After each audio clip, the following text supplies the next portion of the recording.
Hi, how's it going?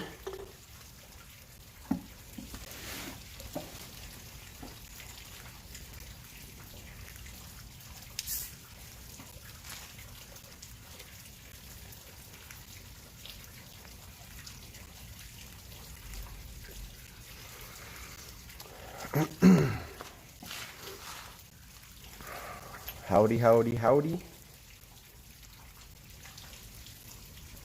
Get that rainbow.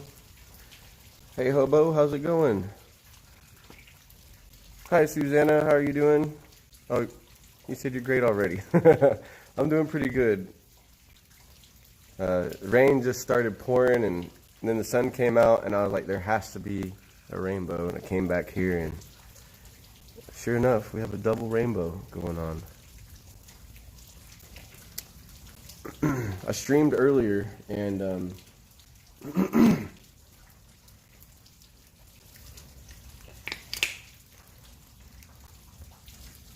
streamed earlier for about 3 hours, and my phone wouldn't charge.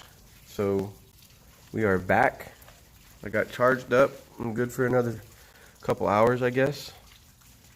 I figured you sit here and enjoy the weather for a minute and wait for some people to get in here, and then go in there and paint some furniture. That is wet stuff coming out of the sky. Sure is. It's been coming out of the sky here every day. Every single day.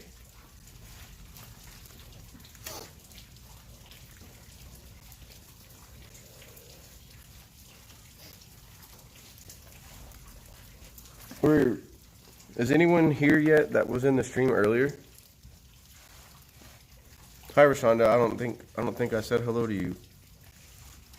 It was good to see you.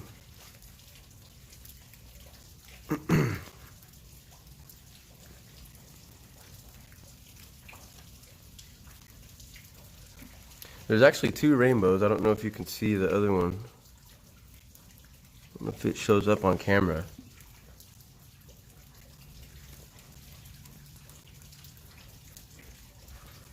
I am on vacation. I am.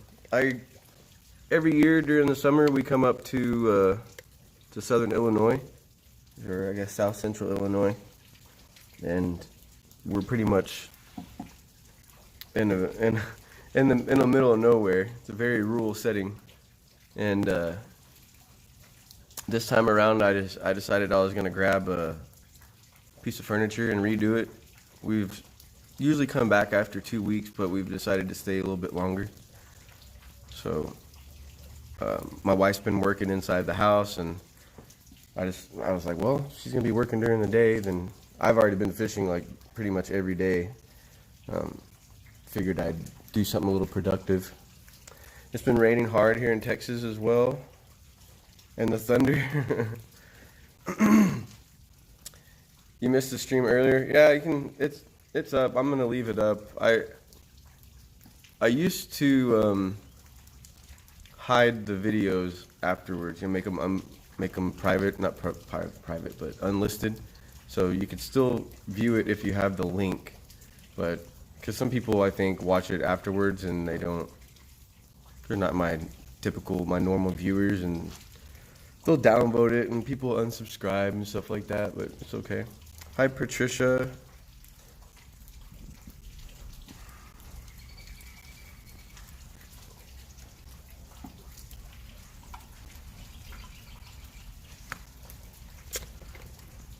And Conroe, everybody from Texas. How's it going? So is that the shed? That's it's like a shed that my friend turned into a cabin. And a she shed. I don't know. I guess is that a she? What exactly is supposed to be in a she shed? I don't know. Is it like a place for a lady to get away from her husband out of the house or something and have her own little living space, or is it just like a little? I don't know. I've always pictured old ladies doing quilting in them or something. I'm in Conroe as well. Small world. Yeah. Y'all are all right down there, huh?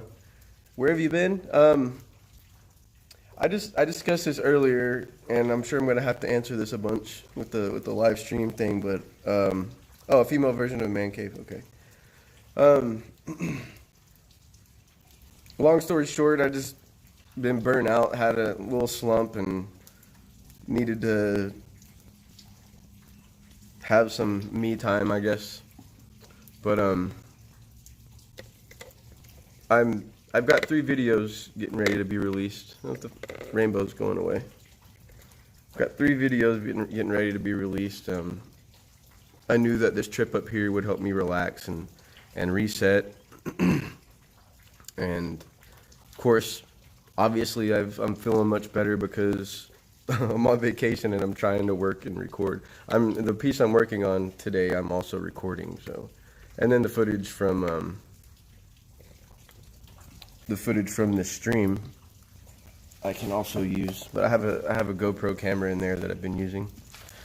But I appreciate people asking about me and checking in on me and everything like that. Colorado would be a nice reset, yeah.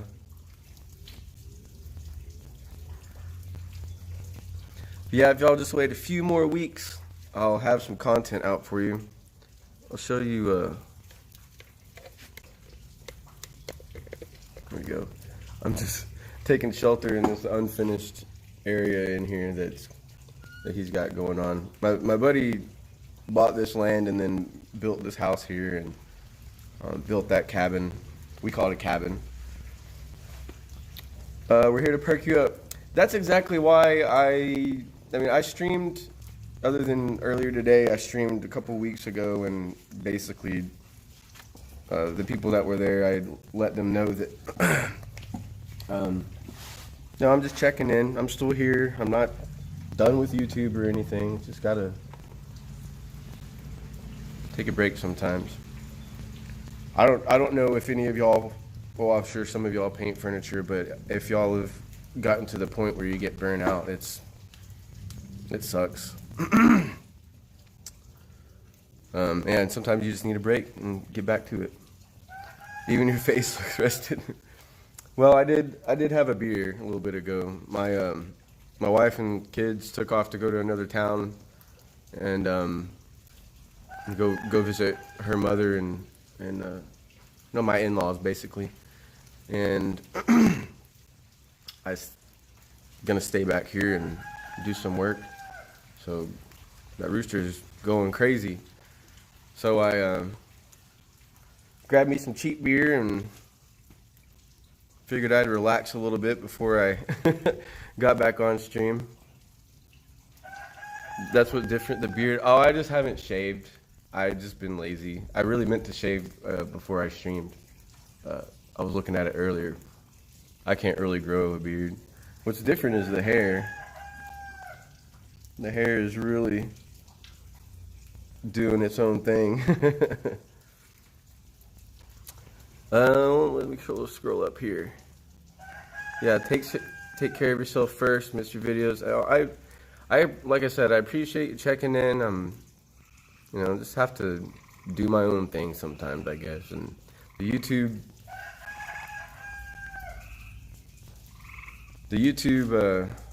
grind or whatever is just wasn't supposed to be my thing, but it is, and apparently it's working. But maybe this will be the only time it happens, and next time I'll my intention is to like I said earlier, I've got got 2 videos that are pretty much done. I've edited them. I just have to do the voiceovers, which I'll do most likely when I get home, and the one I'm recording in here. So I'll have 3 videos when we get back, and I'd like to, so I'm ahead of schedule, so I'd like to start posting every week or 2 weeks rather than every month or 2 months, which is the way it's been for the past year or so. And a lot of the reasoning behind me only posting a few times a month is just because my traffic has been good. I've been doing well and all that. Haven't really worried about it, but I want to bump it up. I know I'm slacking, but give me a few more weeks.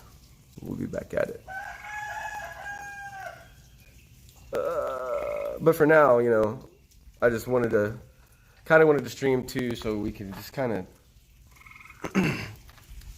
connect and socialize, and you know, it gets boring working in there all alone. It's cool. So if y'all know my videos recently, at least the past year or so, usually what I do is I delete the background audio because there's just too much going on around my house. And then I'll do the voiceovers and then find background music to put in there. But I really like some of my older videos where you can just hear like the sounds of the shop and, you know, birds outside and everything. And here, there's, you know, where I live, there's a highway, a 6-lane, maybe an 8-lane highway, about a mile or two down the road, so you can hear it constantly. But here, it's, you know, it's been raining, there's thunder, the chickens, the birds, frogs at night. So I think we'll have a cool little ASMR type video, I think. Yeah, burnout is horrible. It gives me anxiety even to look at furniture. Yeah, I get that way too, especially with videos. I kind of procrastinate on it. It's a little anxiety comes with the whole thing, worrying about what people are going to think, and you know, if it's going to perform well after you put in all the work.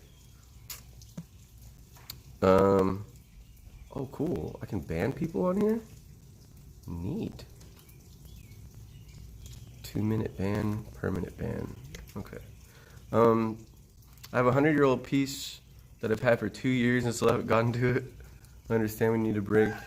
I've done the same thing too. I've had pieces, actually, a piece that I recently finished, I've had it since like March, I think, or May. I've had it for a while. I have done it. Yeah, they're gonna rename me that Shaggy guy. That Shaggy hair. The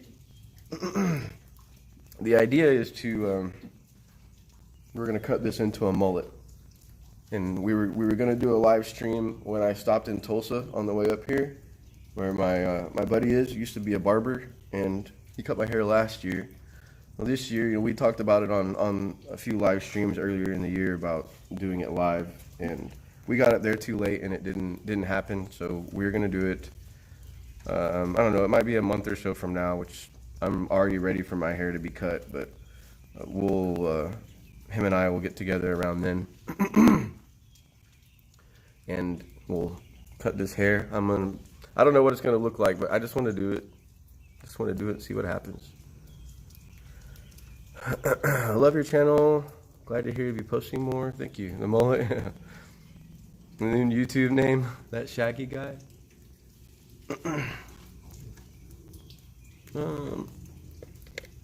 But yeah, there's the she shed, and I know y'all are gonna probably laugh at me, so I might as well get it over with. You see my shoes? Where are they? Right there. Those are my painting shoes usually. But they're obviously soaking wet. I've been fishing in them, so they got real wet from the rain one day, and they got all crusty, and it just the rain doesn't stay away long enough for them to get dried out. So I'll be working in my flip-flops with my cute socks.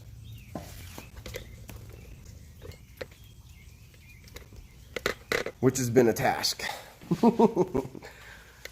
That Shaggy guy taking stripper to a new level. I have to be careful about what I say, because in the last stream,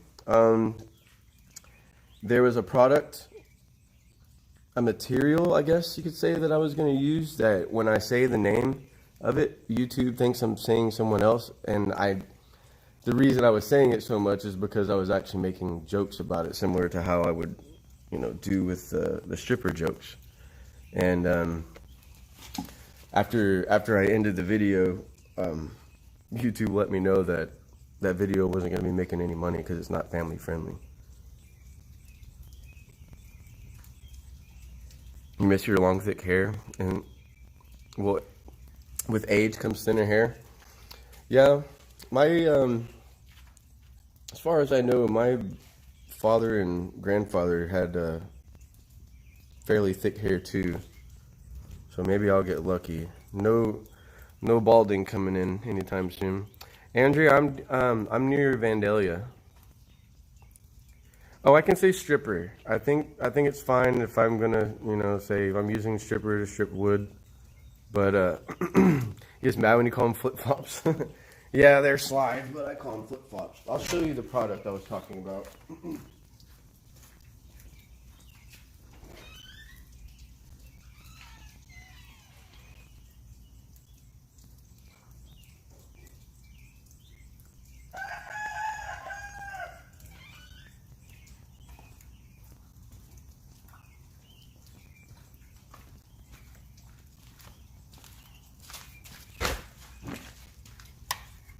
What is this?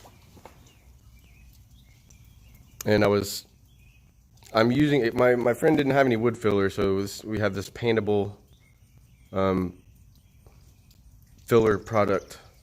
I mean, y'all can type it in chat if y'all want to guess, but when I say it, it thinks I'm saying something else.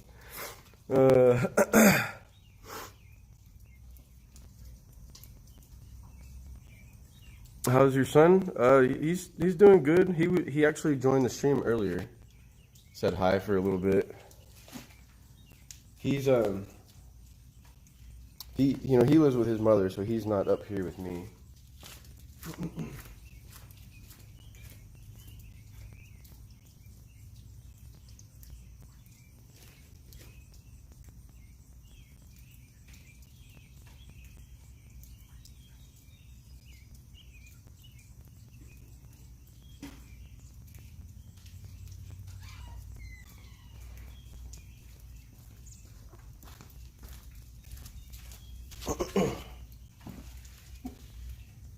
Yeah, Andrea, pretty close. And the I'll show you here in a little bit when we go in there. I just want to sit here and chit chat for 20 or 30 minutes with y'all before we get to work. Give people some time to get in here. I told people I'd be going live around 7:30 or 8, so I want to give people some time and to answer the questions that I know I'm going to have to answer.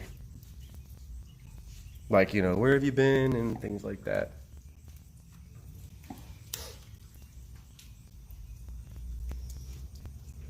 Yeah, it looks like a good backyard. Yep. There's my buddy's grill right there. We usually grill out on 4th of July, and then we do fireworks back here. The rain has stopped. I can get a better idea of where we're at here. So he's built this. He's just now building this area out, and then he's gonna brick it all off that way. But we sit out there, and then I run out there in the field and shoot off fireworks. But yeah, it's super nice, super peaceful. I am just barely inside a little town here, so there's a few other people.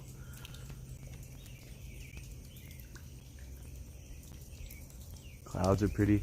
Hey, I got a question for y'all.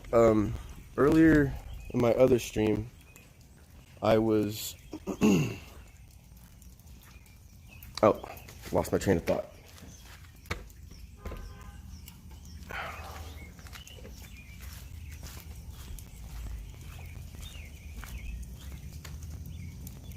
Put this here. Yeah, earlier in my other stream, I looked back on it a little bit ago and wanted to see how it looked and how my audio was, and there's a popping sound during the audio.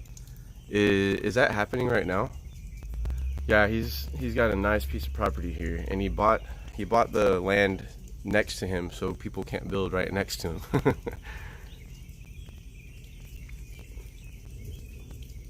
It is popping, huh? It must have something to do with the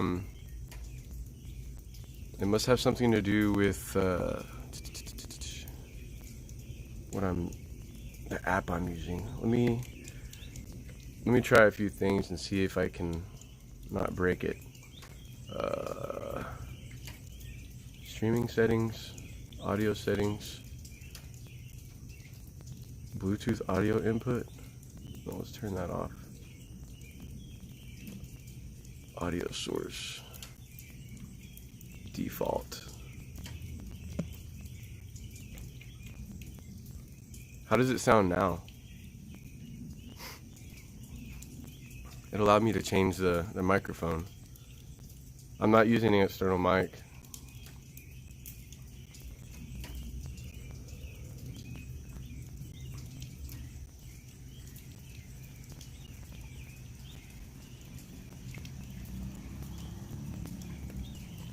You're trying to be a country girl?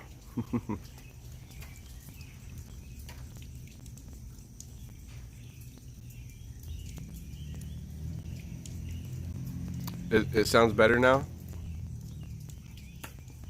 I've only used this app a few times, so there's a few settings that I had to mess with in the last stream too. Should be, if the audio is good, then awesome. I bet that was running people off. It was annoying.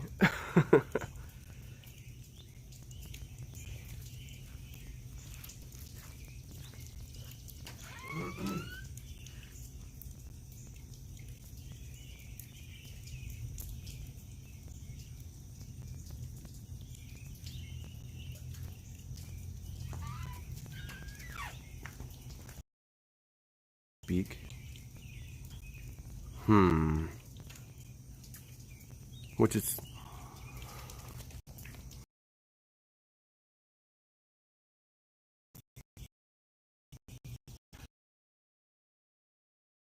for now. I don't know why it's not. I've been recording video, so I don't have any popping noises with that. I don't know why it's happening all of a sudden. Let me adjust the audio real quick.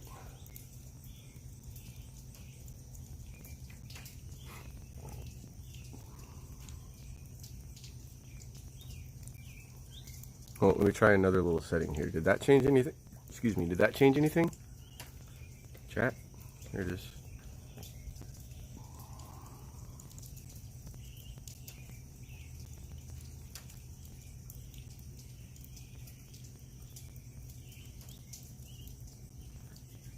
Hi G, you made it. Tried to let you know. I tried to let you know when I saw your comment because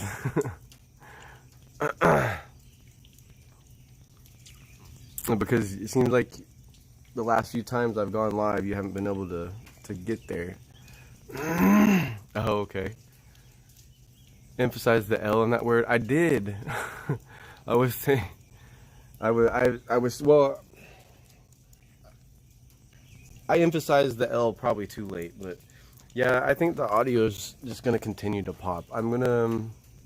I mean, it's not too bad, is it? Right?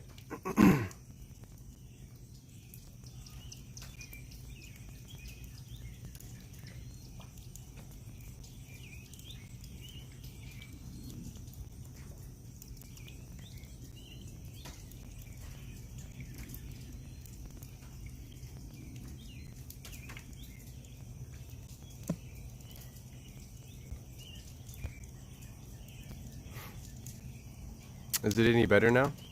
I changed one more setting. I don't know if that's gonna do anything, but I'm not gonna focus on it too much.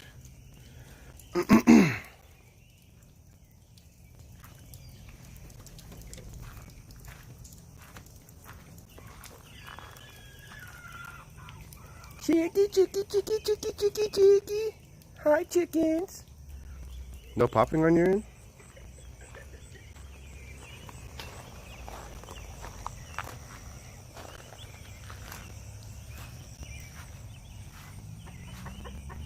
Bark, bark, bark, bark, bark, bark, bark. Bark, bark, bark, bark. Hi, chickies. Here's the rooster that's been crowing. Yeah, I think it only happens whenever I talk.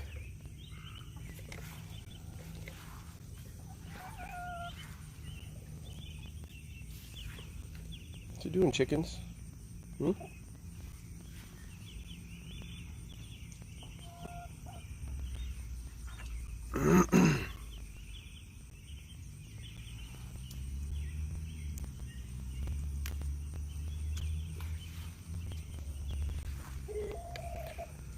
Okay, well, that's enough troubleshooting. We'll see if we can't go to work.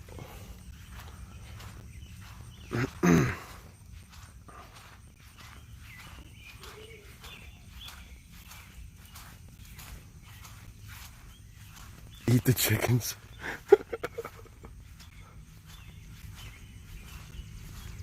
All right, y'all, I appreciate it. The sunset looks nice, though.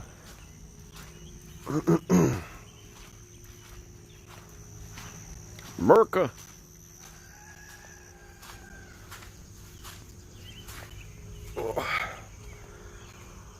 Yeah, he has a lot of eggs.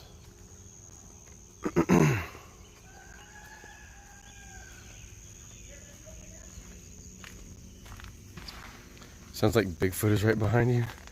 I think probably my feet. Oh, hi.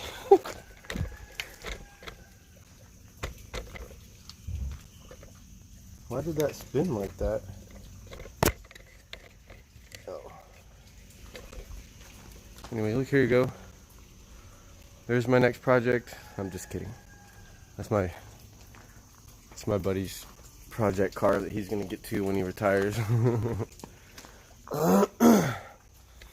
And this is, so he's let me use his garage to do all my work. My friend that lives here chopped all that wood. That's not even all of it. He has a wood burning, I guess like stove or heater or whatever. There's that pile, and then those two storage racks over there. A lot of firewood. Oops. I'm gonna scratch the paint on this car.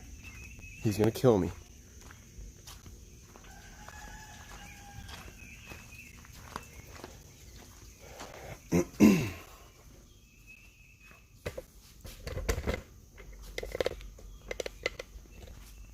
No, woodchuck chucked it.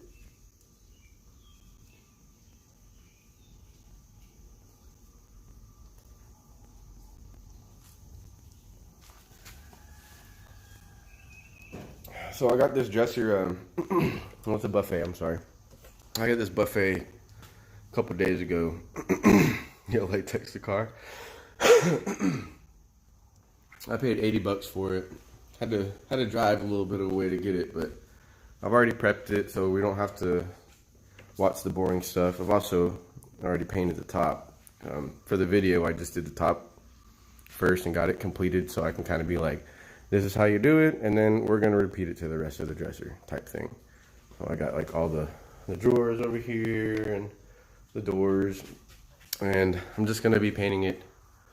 I'm gonna paint it black, obviously, with light distressing on the edges. Yeah, the top came out pretty nice for a brush. Some small brush strokes. And then if you look real close, you can see, I don't know, I can see it. Can't really see it on camera.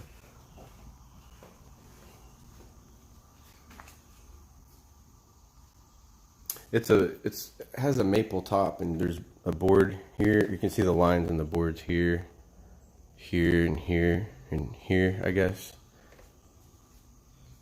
But it kind of looks all right in person. Looks great, thank you. So earlier today, I didn't really get much done. I got my first coat done on the sides and in the front. I know my camera's all over the place here, but I painted that. And there's these shelves that they had in there, and I really didn't like the way they looked. And another thing too is I'm just not looking forward to trying to paint the insides and having to go around the shelf. It's especially when it's like that small up there. It's annoying, so I figured I'd save myself some time. So I removed this shelf over here, but in doing that, there's these holes here, and I guess those maybe, but those are the holes that I'm gonna fill with the product that I'm not allowed to say, otherwise YouTube will restrict my video.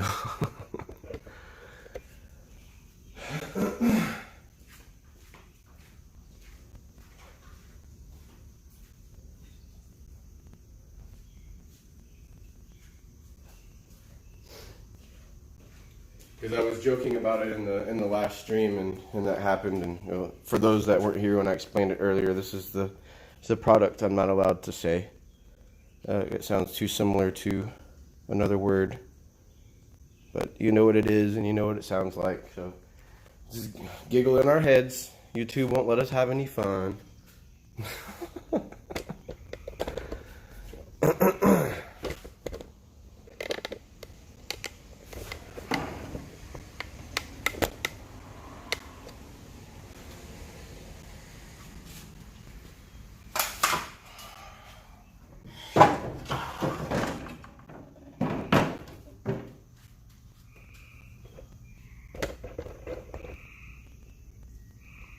So I am just going to, let's see how I want to do this. That's how I did this earlier. Hi.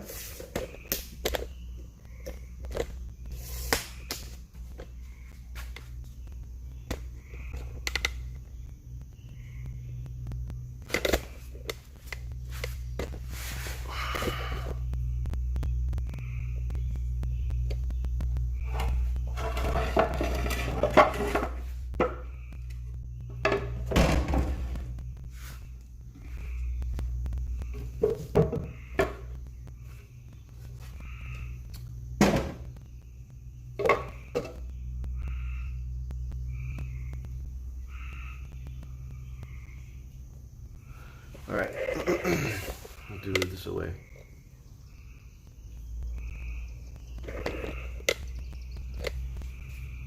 Those lights back there.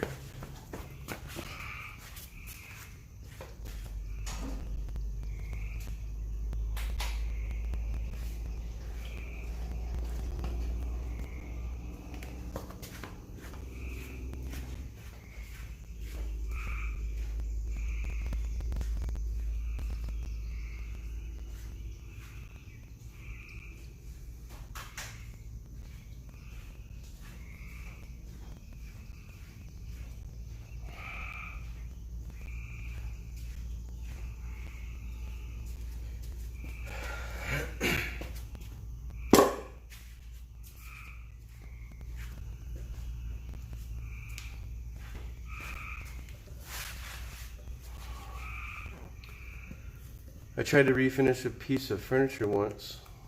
Realized that I need to stick to my regular job. It's better with those lights off. Yeah, they're radiating.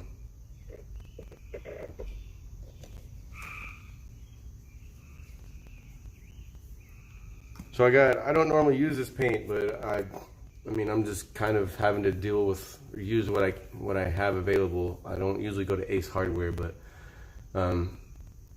it's working out good. Midnight Stroll. There. I don't know if y'all can read that or not. Midnight Stroll is the color. I just tried to pick a black that didn't look blue or purple or something like that.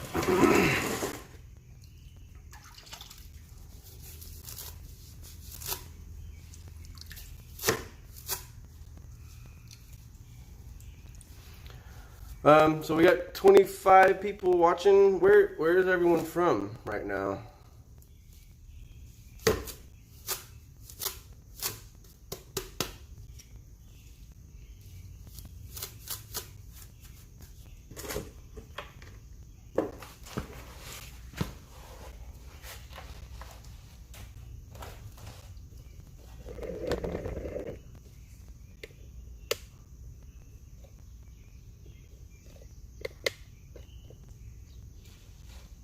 Northern Virginia, UK, North Carolina, Grand Prairie. Oh, we got a bunch of people from Texas here.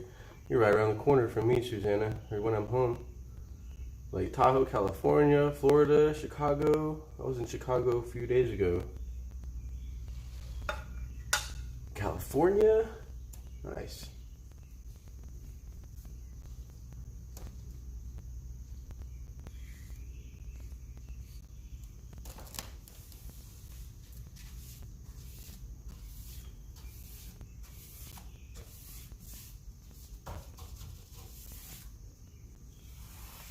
So this is the second coat.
Houston, I'm in the HEB area. Yes, it is latex paint. It says it's acrylic latex. I think it said acrylic latex enamel.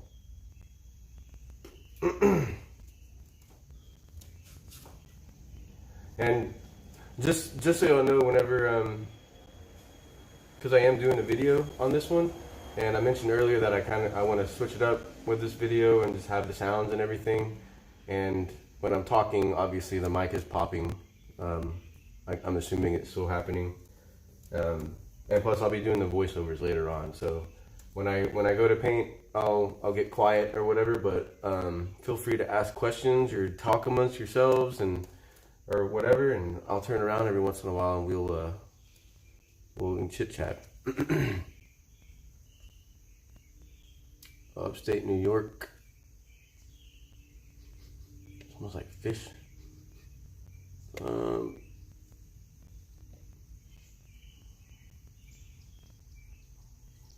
Just made it back to California after leaving Washington State. I'm a divorce, started painting furniture again. You had it good at home painting furniture. I definitely, first of all, I'm sorry going through what you're going through. Hopefully things get better. But that's kind of the reason, the whole wondering how good you have it, you know, because living in the Dallas area, there's 7 million people in our metropolitan area, and a lot of people from California and New York are moving there, so the demand is still there. But for instance, like up here, it's way different. The whole county I'm in has 30,000 people. So not very big. The town I'm in is 700, and I think the next biggest town is probably 7 or 10,000 people. Yeah, I'm right around the corner.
Oh, somebody subscribed. Thanks for subscribing if you're watching.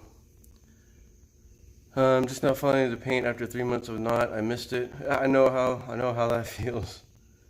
Gotta run. All right, see you later. There'll be a video on it. Check back soon. We don't have enough light over here. Maybe.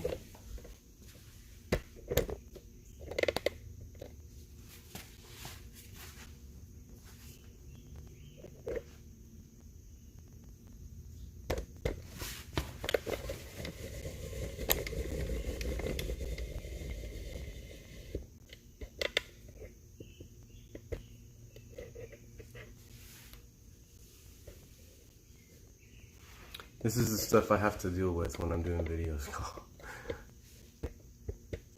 The lighting is just goofy.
Get my other camera going.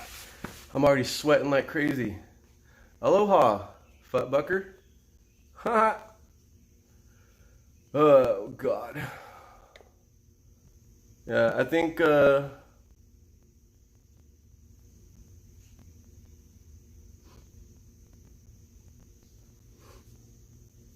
think that name really needs to be in our chat.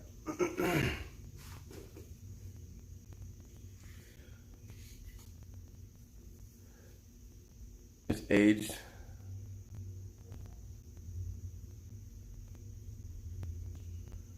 Went from a 3-bedroom.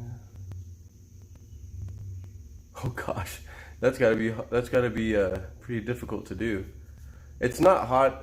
It's like 75, 76, but the humidity is 100%.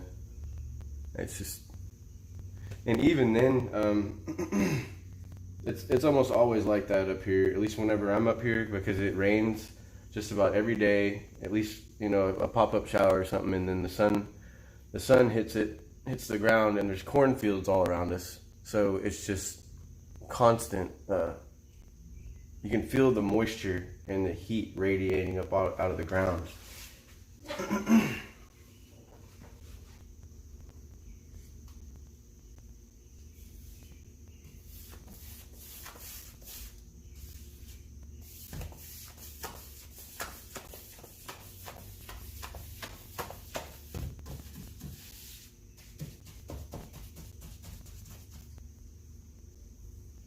I can't see.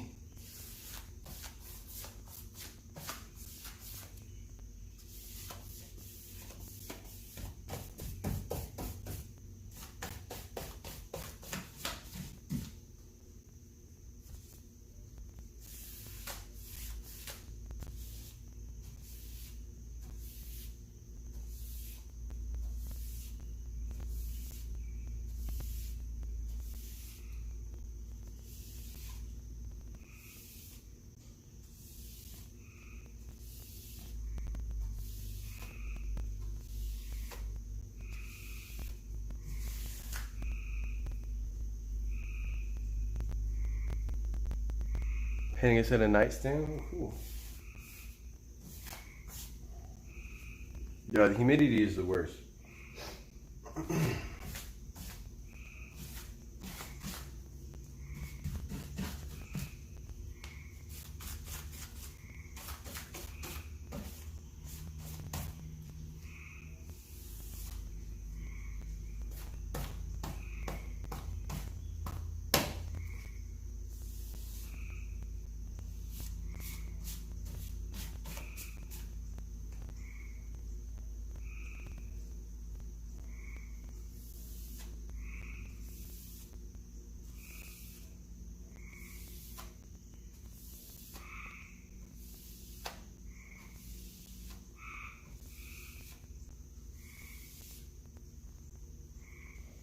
It's good.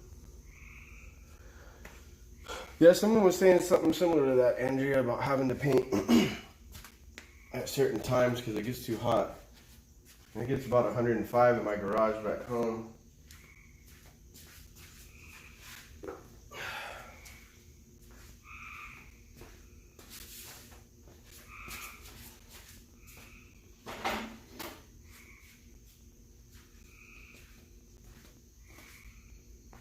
Man, I really need one of those lights like over here.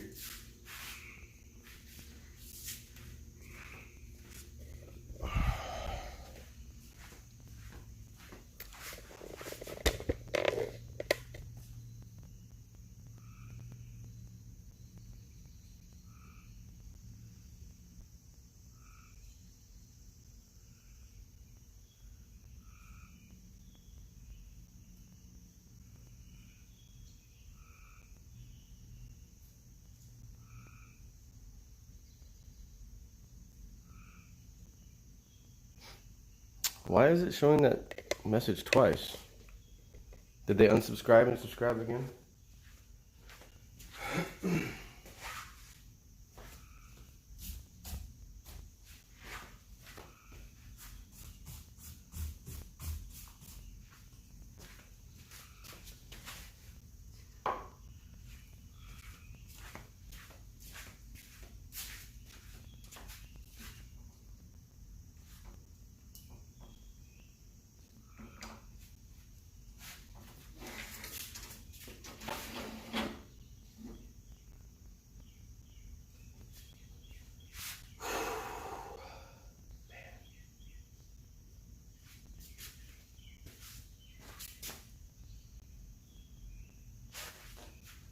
My lighting is real bad right here. Can y'all see all right?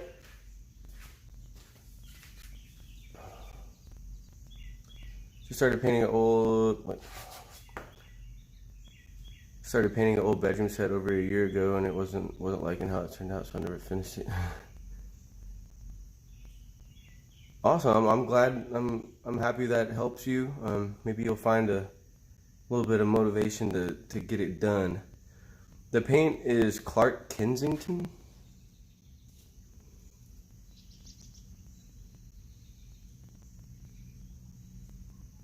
I don't know if that shows up backwards to y'all or not. Camera up too high. Oh yeah. Oh, sorry. You're right. I was looking at my GoPro thinking that for some reason y'all could see from that point of view. I have my GoPro right here so I can do a little bit of recording just in case this video here doesn't work out too well.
Done a bunch of these.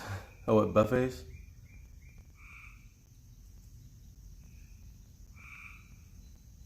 Yeah, lumber prices are nutty everywhere right now, though. I heard they're going down. These socks. Oh, the socks.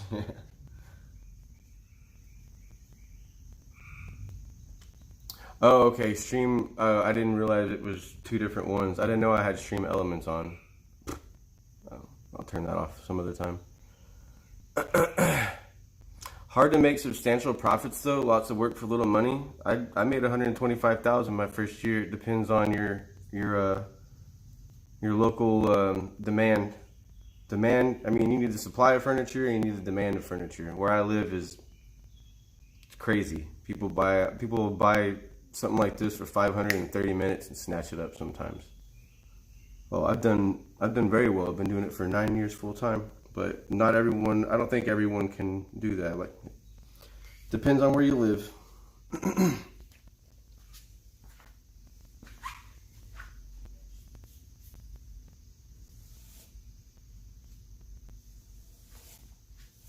No, I mean, I guess to be honest, now that I'm thinking about it, that 125K that I made that year did include painting classes and stuff like that. But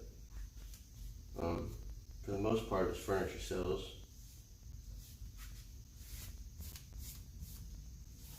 Custom orders and stuff like that.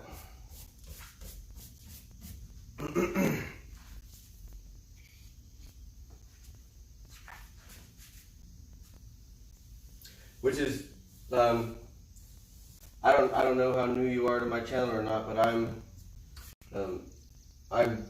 from Texas. I live in the Dallas area, and I typically do this there.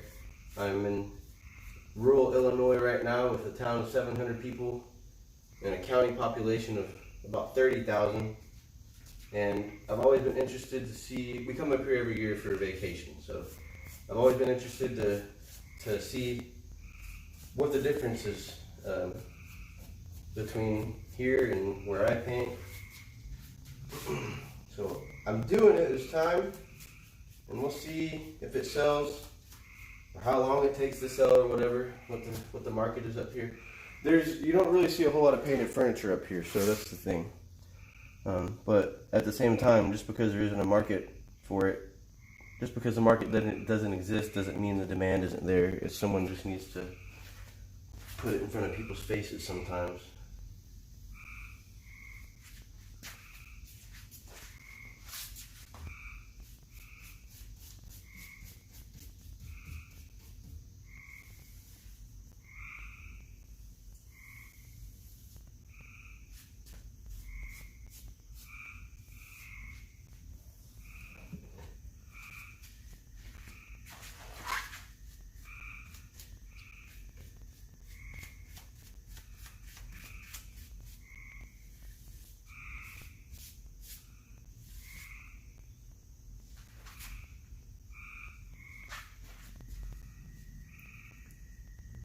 Where and how do you post most of your work?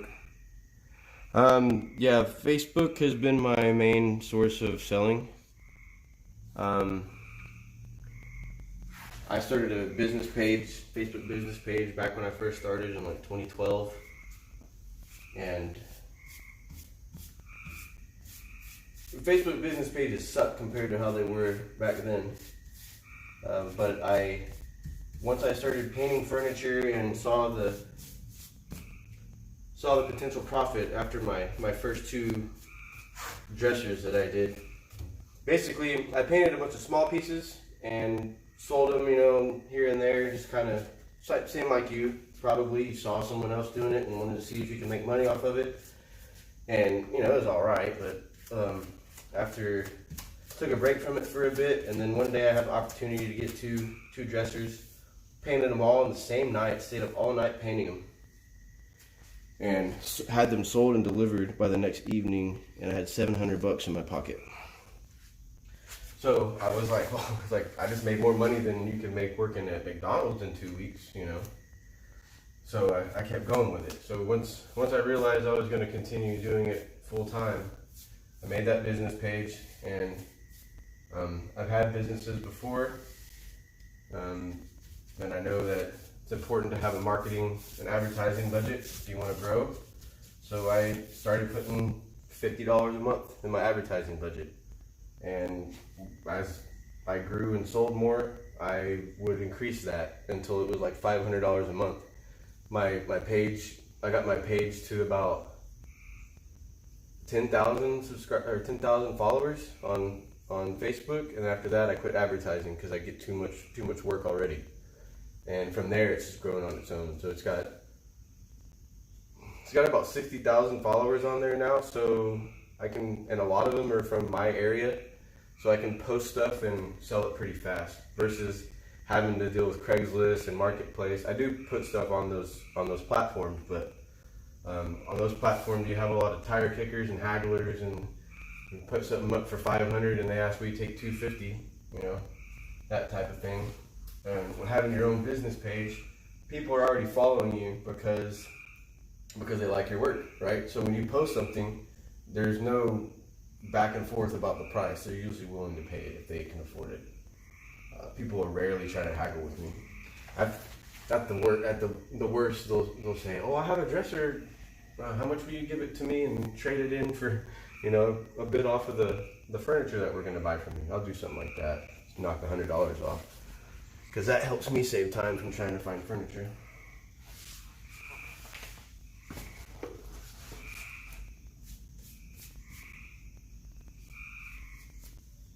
Did I already paint this one? I did.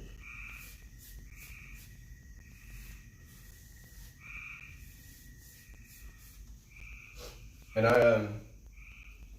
for those of you that have just joined recently, but before I started first painting over there, I'm recording a video for this, so I won't talk while I'm brushing, or I'm going to try not to, and once I get done with that area, I'll come over there and read chat, and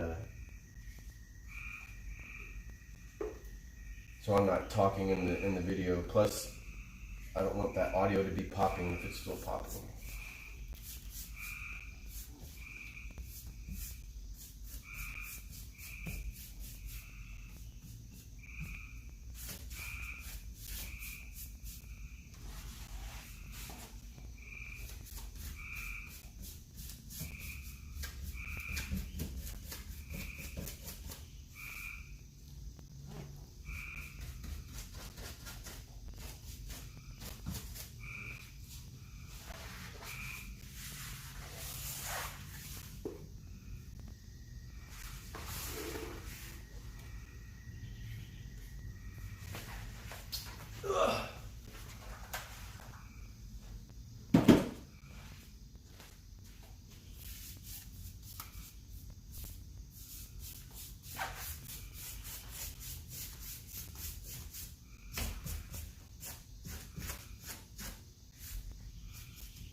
Okay, that'll be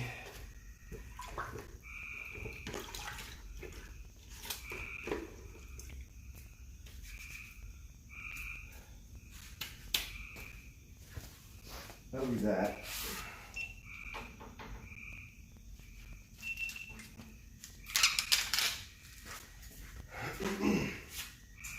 And then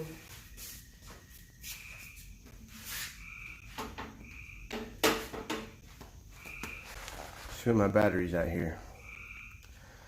Whew, I'm in Illinois until Sunday. How many pieces of wheat do you do? Lately, not very many. If you're new here, I haven't uploaded to YouTube in 3 months. I've just been taking a break, kind of burn out, need to chill out a little bit, right? Since I started making money on YouTube, trying to, I get what I call it is the hustle. Trying to do the hustle, trying to find furniture, pick it up, redo it, sell it, maybe even deliver it. I do a lot less of that now because I can do a video, sell the piece, and then make money off of the video. And so that's caused my volume to kind of go down. But at my peak, I was doing about 25 to 30 dressers a month. But that was back in 2013.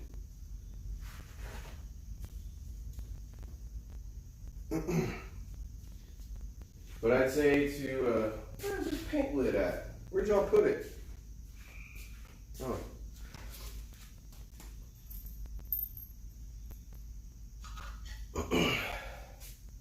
I'd say you need to do like 3 to 5 dressers a week to maintain a full-time income on it. That's assuming, and I say dressers because those are the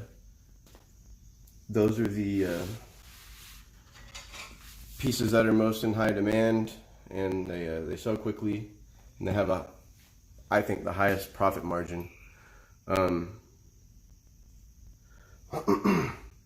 But yeah, probably about 3 to 5 dressers a week is what you need to do to do full time.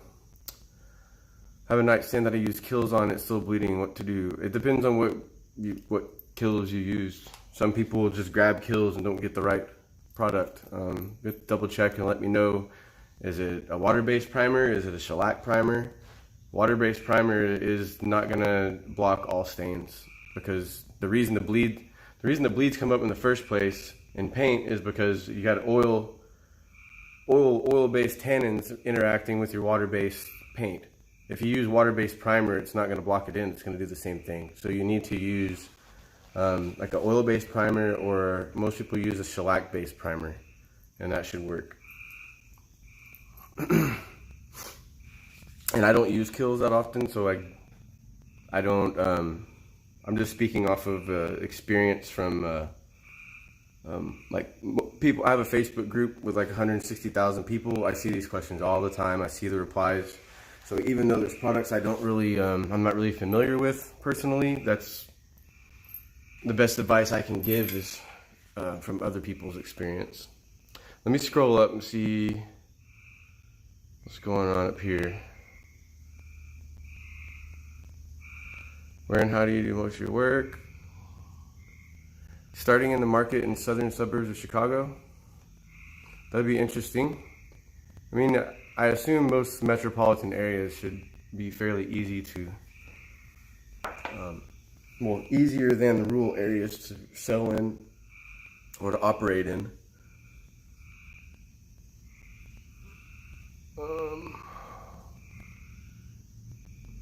Finding the hardest part is getting quality items that aren't overpriced already. Can you go over some of your strategies that have helped you in this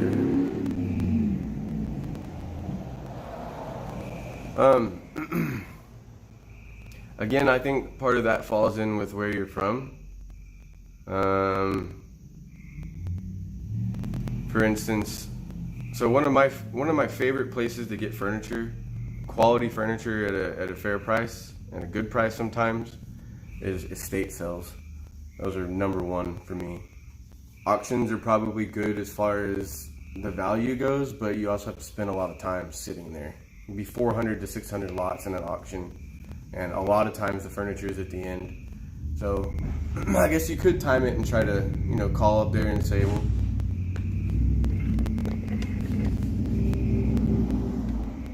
oh, you get to see him. Everybody's got a loud truck up here. It's crazy. I thought we were bad about it in Texas. So estate sales, I feel like estate sales are more prevalent in more populated areas though. So if you're maybe not in a big city or something like that, you don't have a lot of estate sales, you could try auctions. So a good website for both, estatesales.net for estate sales. You can type in your zip code and it'll tell you all the ones that are upcoming, show you a map and all that stuff. And then for auctions, AuctionZip is a similar website. Type in your zip code and it'll give you a schedule of all the auctions that are coming up in that area. And then if you do have a lot of estate sales in your area, if you go to them every weekend, you'll eventually start seeing the same people and the same companies. And I mean, when you walk in there with your money and say, hey, I want that dresser, that, they remember you.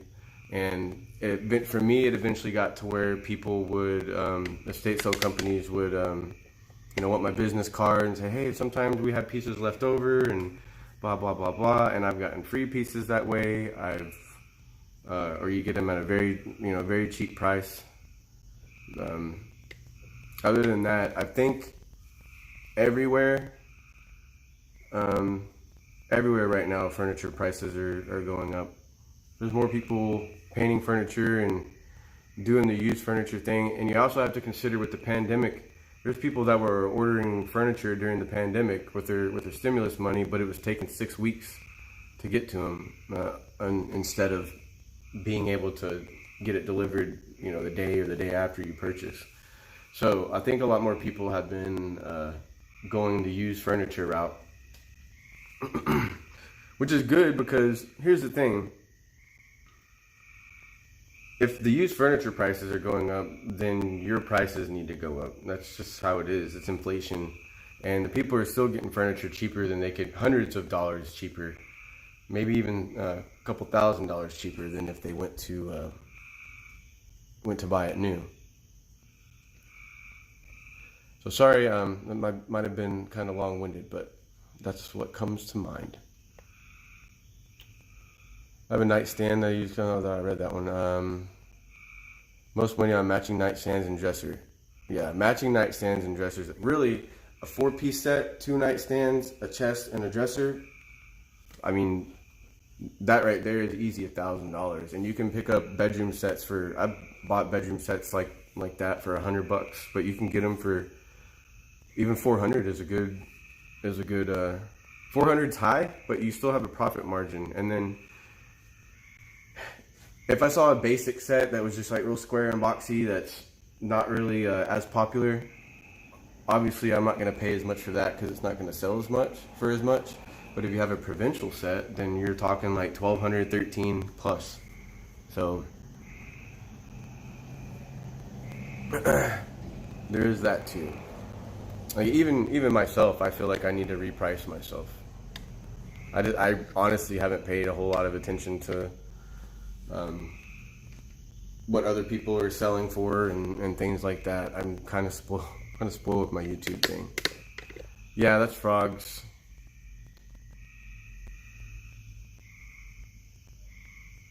Shellac works best on bleed. Yeah, shellac's the best, and you can even get if you get the Minwax lacquer, like they have it in a spray can. I've used that before. Just like 2.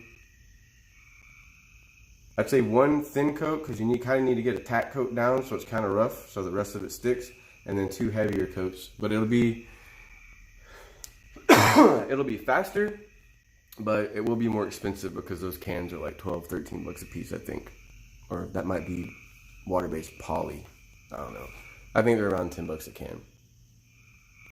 The humidity is killer up here versus Texas. You have to adjust. Yeah, it's not as hot as Texas. Well, sometimes it gets pretty hot up here, but like in the 90s, sometimes upper 90s. But the humidity is terrible. It's cornfields all around and just constant humidity. At home in Dallas, the humidity is all right. It goes back and forth. There can be days where it burns off real fast, and then days that it's when the Gulf moisture moves in from Houston and all that. Houston's terrible with as far as the humidity goes. Lacquer in the spray can's gone crazy too. Yeah, I had to buy some water-based poly for this, and I know back home they're labeled at $50 a can for Minwax for a gallon, and the store I went to up here, I think it was like 60, and a quart was 26. That was a Sherwin-Williams store though, so maybe Home Depot and places like that are cheaper. But yeah, it is like I said, it's more expensive, but it is faster. Like for me, I use, whenever I prime stuff, hold on a sec, I have to fix something. Whenever I prime stuff, I tend to use white spray paint, flat spray paint. It's more expensive than buying a primer in a can that I could brush on, but I'm done a lot faster too. A couple quick coats and 15 minutes drying in between, and it's ready to be painted.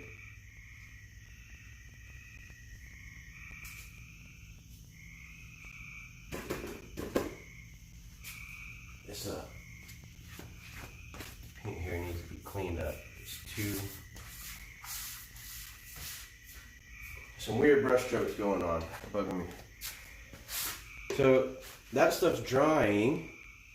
This side's still wet over here.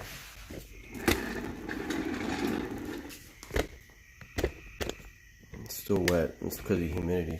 Normal circumstances, or at least back home, if I was painting by hand, I could work my way around the dresser, and by the time I get back to the front, it'll be dry.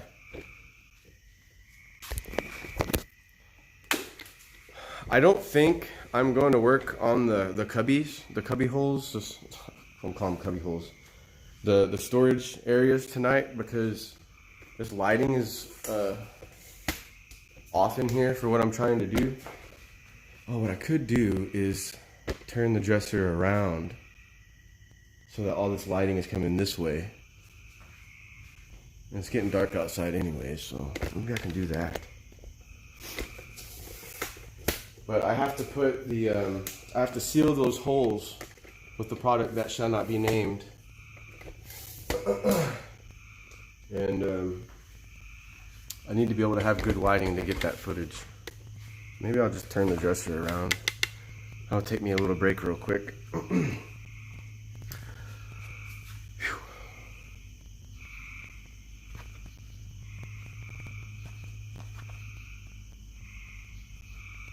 These spray paints to prime this project and work great.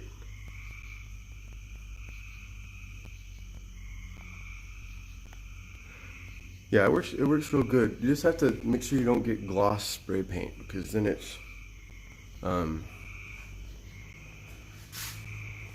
takes a lot longer to dry for one thing, and then it's not a good surface for your paint to adhere to. If you can give me like 2 seconds, I'm gonna use the little boy's room.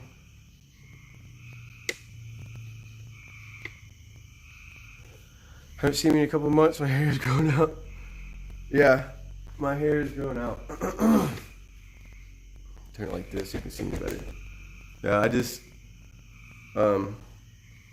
last time I cut it was in August of last year. So I'm coming up on a year of it not being cut. It'll be getting a mullet. We could cut it into a mullet on a live stream. That was supposed to happen 2 weeks ago when I made my way up here, but things didn't work out with our schedule. So we're gonna do it in about a month, whenever my friend and I can get together on it. And yeah, I haven't been uploading, but I've got three videos that'll be ready to go when I get back. So if we wait a couple weeks, about a week or so, I'll probably upload this project first, since the editing will be a lot easier. I don't have to find background music to put in there and things like that. But thanks for Wayne for sticking around and all that, and everybody else. Anyways, let me go to the bathroom. I'll be right back. Yeah, how about I put y'all.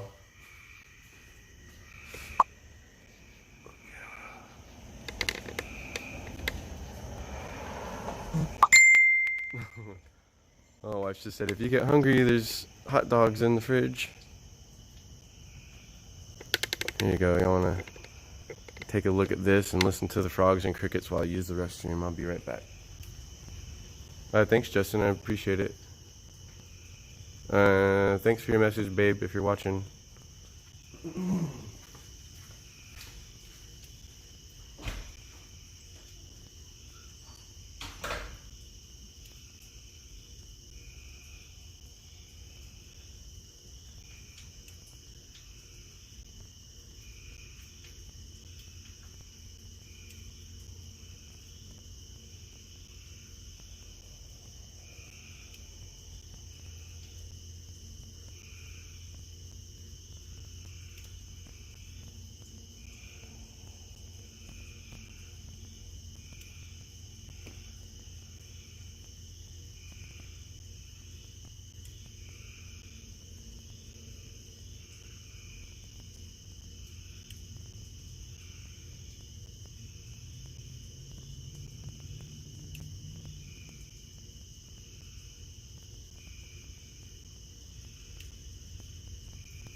Okay.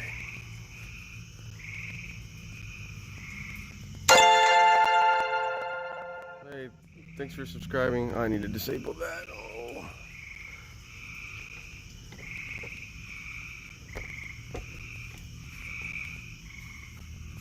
This frog is loud. Hey, Emily, how's it going?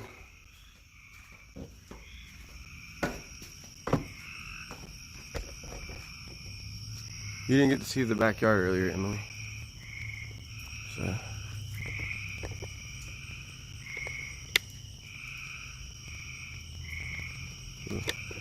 The moon doesn't show up too well. Huh.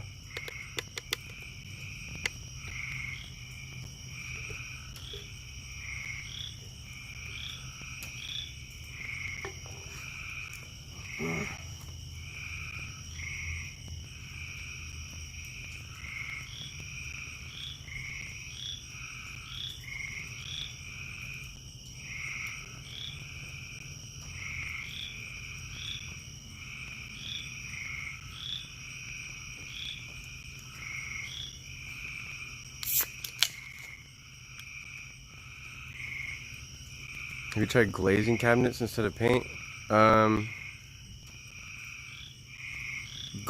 glazing, what do you mean? To me, glazing means applying a colored finish like brown or black over paint to kind of sort of get like an antique effect. But I know there's different meanings for other people.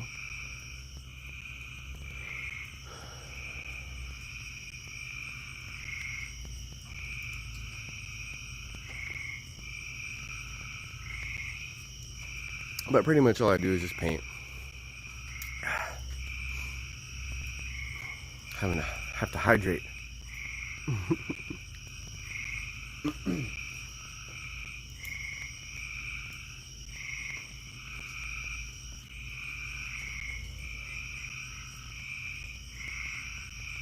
Hey, what's up, Brandon? I didn't even know you're here. Yeah, they're nervous. What's going on here?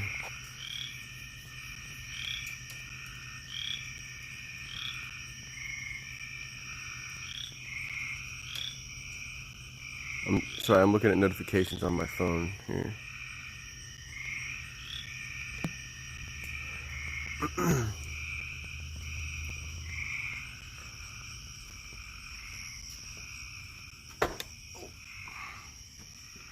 I would take y'all in to tour the cabin, but I know it's a mess, and I'm pretty sure my wife is watching, and she's gonna get mad if I. So, I mean, we're just traveling, you know, trying to just have a bunch of bags of stuff everywhere. But have you ever set up multiple dressers in a row and painted them?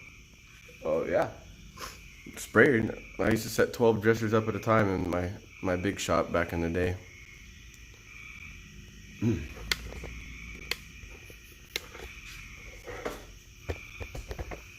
I had 2 painting rooms that were like 700 square feet, and I could fit 12 dressers in each one.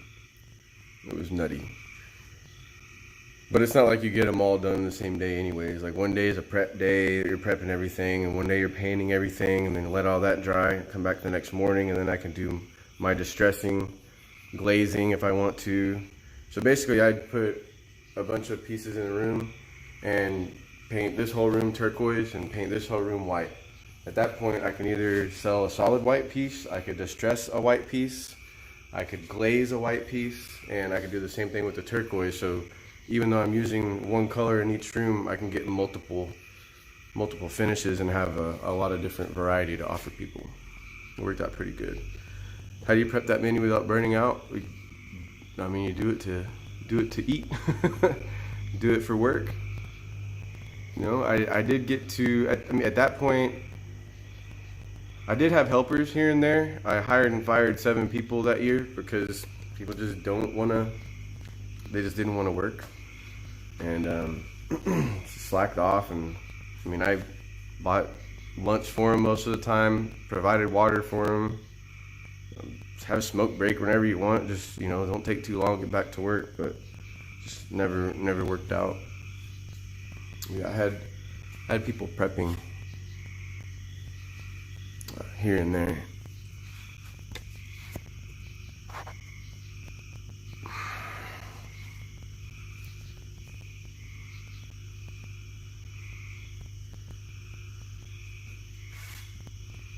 I don't want to sell my furniture. Thought about hiring someone to do them for me. I mean, you could, but the thing is yeah, anyone you hire to help you do that, you're gonna have to teach them basically, and they're gonna screw stuff up. They're gonna make mistakes just like we have whenever we were starting, and it's probably not gonna be worth your money. Unless you just told them like, oh, I can pay you this much, and you got to do it till it's done. But they might not show up the next day.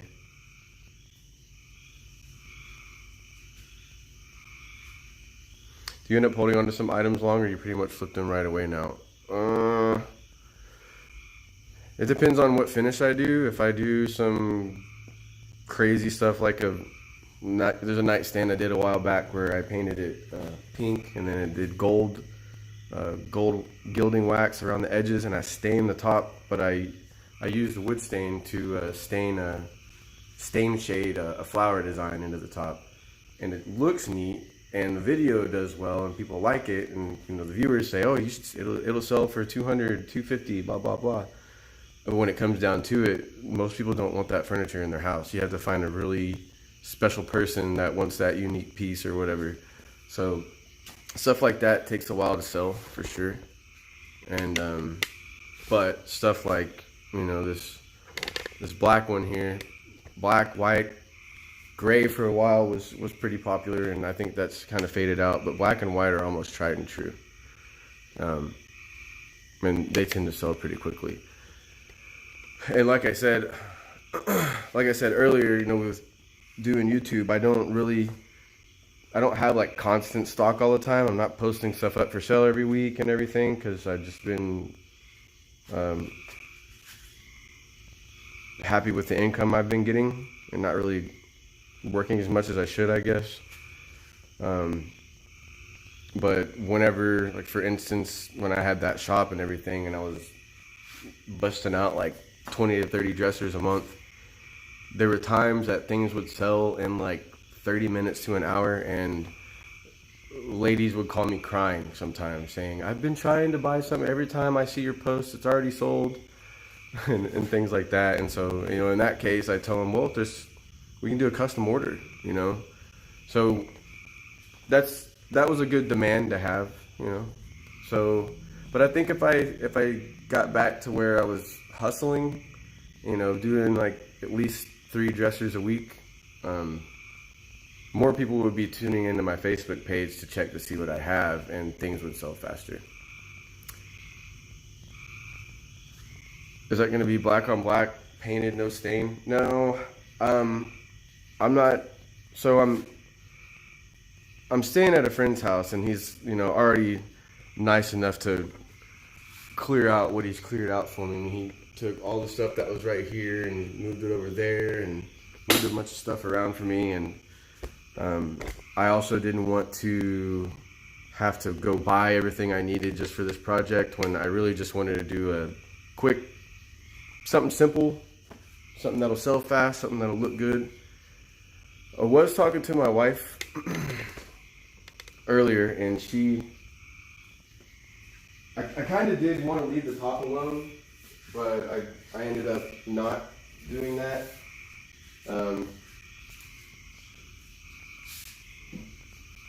But she was talking about maybe the drawers being left alone. And earlier when I looked at this, I couldn't really tell because the first coat was so sloppy and transparent, that I couldn't really tell what it looked like. But I did say I was gonna put the drawers in and see what y'all thought.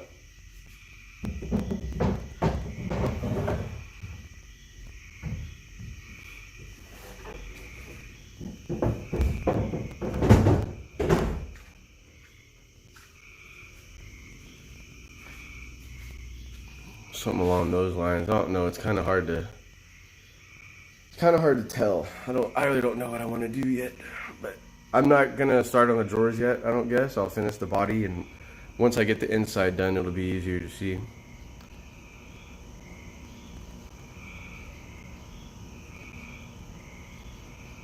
Me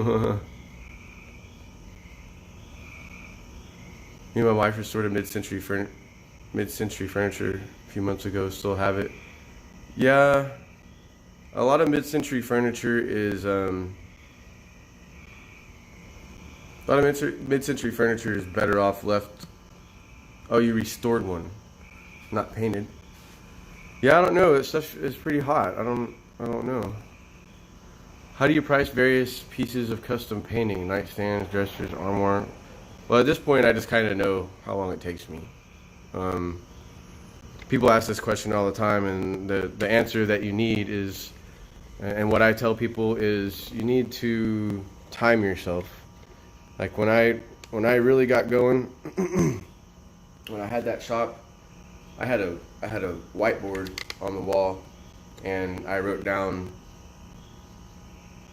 I think for about a month or so, I would write down how long it took me for every little step. So I'd time myself how long it took to take the hardware off, and that can be taken, just taking the handles off, or it could include hinges. And that time can vary. If you have, there's one piece that had 27 hinges on it. That's going to take a long time. But in normal circumstances, you just taking off handles. But once you start thinking about that, you can look at a china cabinet and go, that's a lot of hinges I got to mess with. I might have to take the glass out or paint it. It's technically two pieces, things like that, versus if it was just a 12-drawer dresser and all you had to do is unscrew the handles. So, for instance, that's one thing you can look at. But so I timed how long it took to take off the hardware, how long it took to clean it, how long it took to prep it, how long it took to prep it. By prep it, I mean sand it. How long it took to wipe off the dust, and then give it one more final wipe down so that dust isn't around. Timed how long it took to prime it, to paint it, to distress it, glaze it, all that stuff. So it didn't take me very long because I was doing so many pieces before I could just kind of think about how long it was going to take me and go from there. My supplies are pretty much the same price every time. But so what you need to do is time yourself and get an idea of how long it takes you to do stuff. Write it down so you can have a reference point. And after that, you need to figure out what type of hourly income you need to make to survive, or to make it worth your while to do all this work. At that point, you pretty much just multiply the amount of hours it's going to take you by your hourly rate. Say $60 an hour is a good place to start. And then add in the cost of your supplies, and then possibly the cost of the dresser. Well, you said custom orders, but it's kind of the same for regular furniture too. You can price it the same way. If you're new, like I've never done a dresser before, I don't know how much to charge. Well, time yourself. Multiply your hours by $40 an hour, $60 an hour, somewhere in that range, and see what that price looks like. Compare it to your local market and see if that fits in line with what people are selling stuff for, and that should be your pricing strategy. What do you mean by number of colors?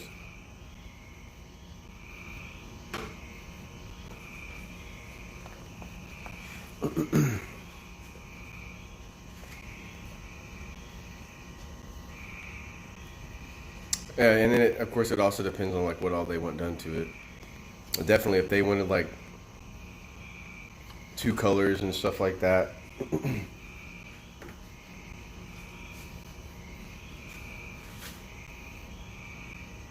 Wash top, what do you mean?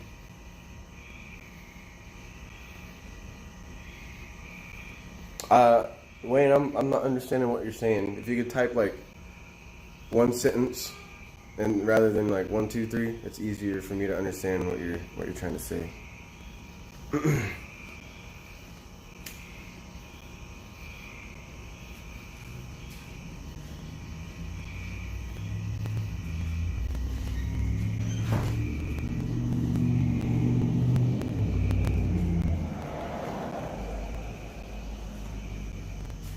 Wayne Drunk.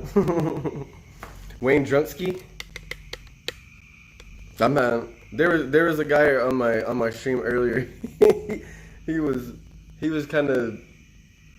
talking like almost nonsensical. Like I thought at one point I finally said, "Are you a bot or something? Like what's going on? Where are you from?" And he's like, "No, I'm just." What did he say? I can't remember the word he said. Basically, he said he was lit. So that's funny. Yeah, and I'm having me a few beers too right now. So I'm just not drinking them on stream because I don't know what the heck YouTube's gonna do. I got in trouble on my last live stream for saying a word.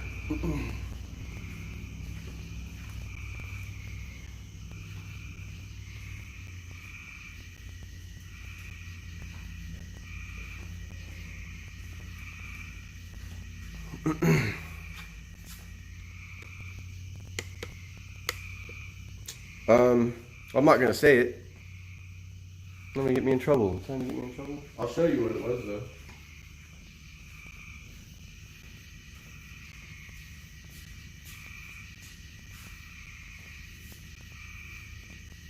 If I can find it.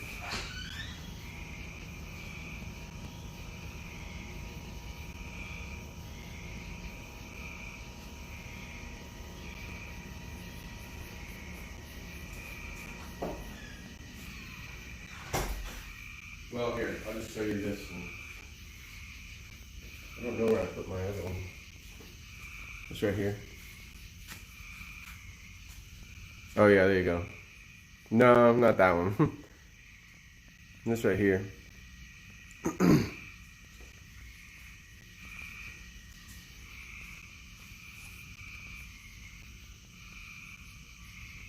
No, you're dyslexic. That's fine. White top, then use gray wash and wipe it down. Are you talking about on this piece?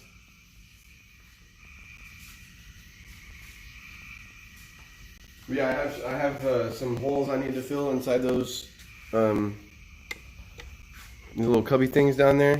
And I was saying that I was gonna put this in the hole, and Facebook didn't like it.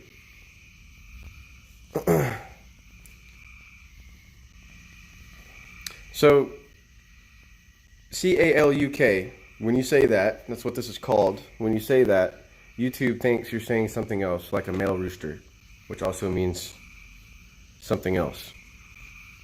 Derogatory, I guess, and they didn't like it. This content is not advertiser friendly. What's up, man? Hey, what's up, Matt? But I was also, you know, like how I have the little, when I'm stripping wood and I have the stripper innuendos that I put into my videos, I never get in trouble for that. And people think it's funny. So I was joking around saying that I was going to put this in that hole. And, you know, whatever. Not that big of a deal. I don't make money off of these live streams anyways.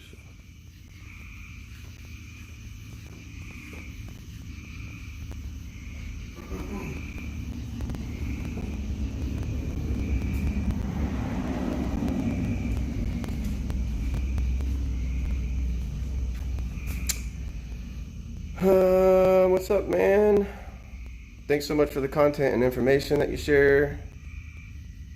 Wife and I really enjoy watching and learning. Not sure if Max sold auctions or in Texas. I've never heard of it, but I have gone to some auctions before. I was talking about this earlier, and I like going to auctions, but they're a huge time sink. They're fun. Like me and my wife and the kids will go, and we'll go to one a little out of town, and you know, there's good food to be had there and everything. Just buy stuff we don't need. Have you ever tried Twitch? Yeah, I'm on Twitch. I don't stream there very often though. If I do stream there, it It probably won't be furniture. I might just stream doing other stuff. Like earlier today, I was walking around and, just showing everybody where I was at and chit chat and things like that. For instance, like if I went to go fishing and I wanted to stream it and say, hey, y'all want to hang out with me while I fish? It's not furniture related. If I post stuff that isn't furniture related on my channel, people get upset.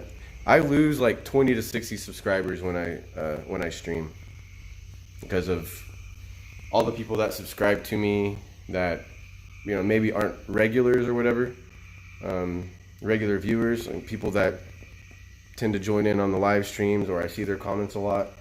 Those people probably see the live stream, and a lot of people don't know that this 3-hour video is a replay of a live stream, and so it upsets them and they downvote it and they unsubscribe and all sorts of stuff. But it's not that big of a deal. YouTube will put my content in front of them again whenever I put out a video. I recently started putting my videos on Facebook so I could double up on my money, make a little bit of extra money there. I don't like how short y'all are. There we go. And oh my gosh, Facebook's toxicity is on another level compared to YouTube. There's people that'll get in there and say stuff like, I can't believe you ruined that furniture and blah blah blah, and just those people are always going to be there.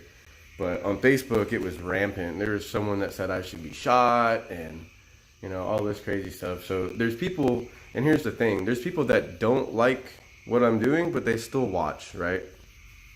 So there's always that. So this one lady, she watched several of my videos and like commented on every single one. I hate it. I don't like it. You ruined it, saying stuff like that. And then one day she goes, "How do I leave this page?" I was like, I don't want to watch your videos anymore, and Facebook keeps showing my video, or showing your videos to me. And I was like, here you go, I'll ban you from the page, I guess. But basically, she doesn't like what I'm doing, but she watches the whole video, so therefore Facebook turns around and shows her more. So I'm just like, stop watching my videos. Just quit watching them. Yeah, Facebook and YouTube are two different worlds. The glazing videos, yeah, I enjoy glazing. I hate it while I'm doing it, but I love the effect that I get. Yeah, I saw Brandy's video got a lot of views. I mean, the ones I posted, there's a few that got a couple million also, or they have 1 million. It just didn't pop off as fast as hers. She got like 1 million in a very short time. I like it when YouTubers post off-topic stuff sometimes. It shows personality in real life. See, and I like to connect with my viewers a little bit more, but if people don't want to watch the live streams, they don't have to unsubscribe. But I think maybe the notification is what pisses them off. They're online based. Oh, okay. Oh, I've seen something similar to that. I'll have to look into it when I get home, Matt. Do I paint on canvas? I don't.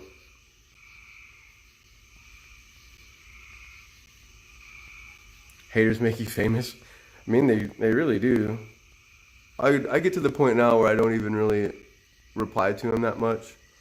I'll screenshot it and send it to my friends, and we laugh at them. Delete the comment. It's no big deal. I was against painting. You were against paint. There's sometimes where I paint something and I'm like, oh, this is really nice, but at the same time, the finish isn't. If the finish isn't in style, like this piece that I'm doing here, that's why the dresser's $50 or $100, and that's why it's $400 and $500 after you've put in the work to redo it. One day in the future, people can strip it off and redo it just fine. That's the thing with when people say that you ruin the wood, like the paint ruined the wood. To an extent, that can happen. Like if people sand real deep, and when they're prepping, rather than just scuffing up the surface, then the paint is going to get in the wood grain. And if it's veneer, then yeah, you can't really sand that out. But for instance, on this piece, I I used the sander and just went over it enough. You know, you can see when you're looking at a piece from an angle like this in the light, you can see the sheen whenever you first get it, and it'll look nice and glossy. And all you need to do is sand it enough that it gets cloudy, that it looks clouded up. That's all you need. And then that way in the future, for instance, with this piece, you know, it's solid maple. The wood grain is beautiful on top. And if I would have had this piece back home, I would have restained the top. I would have turned the 3 drawers into cubby holes so that this could be a TV console. But the reason behind that is because it's just what speaks to me, and I knew that it was going to, I know that it would sell well that way. But I'm just doing what I'm doing on this one while I'm up here, and I'm not trying to, you know, if I want to strip the top, my buddy, he doesn't have stripper. I got to go spend $25 on a quarter stripper. I got to get scrapers. I have to get mineral spirits. I need steel wool. I need rags. It's just not worth it. I just kind of did this last minute when we decided we were going to stay up here a few more days. So.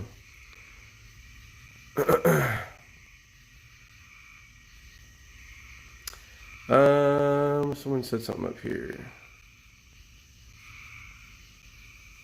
Sorry, I keep forgetting to flip the camera. Have haters too. My channel's not up yet, but experiencing my business. Yeah, oh yeah. Shoot, if I had people when I had my shop, I had an old lady come in one day. Where my shop was, the front, there's another building up front that was a resale shop. My landlord ran that, so they could walk through the back of the building and come into the front of mine, which is where I kept all my finished pieces. So basically a little kind of like a little showroom. And this lady just wandered back there one day, and you know, I asked her if I would help her with anything. She's like, "No, I'm just looking." She's like, "All this furniture looks like it just came over from a boat from China." And I was like, "Well, it's not. That's Thomasville, so that's American, and that's Bassett, that's American." And she's like, "Well, it looks like it smelled like fish if you put it in your house." Like, I was like, "What?" And this lady was like 70 or 80, and I was like, "All right, ma'am." I like took her by the arm. I said, "It's time for you to leave." But I was just like, "Geez." And there's been a few times where I've been at estate sales buying stuff, and like the owner of the estate sale said something like, "I can't believe you're gonna ruin that," or something. And I was like, "Well, it's not your problem, is it? You got your money." There's people that just really like to speak their mind, but I feel like people could say it with more tact. But some guy unsubscribed from our channel because he thought it was too calm. Okay, don't make up any reasons.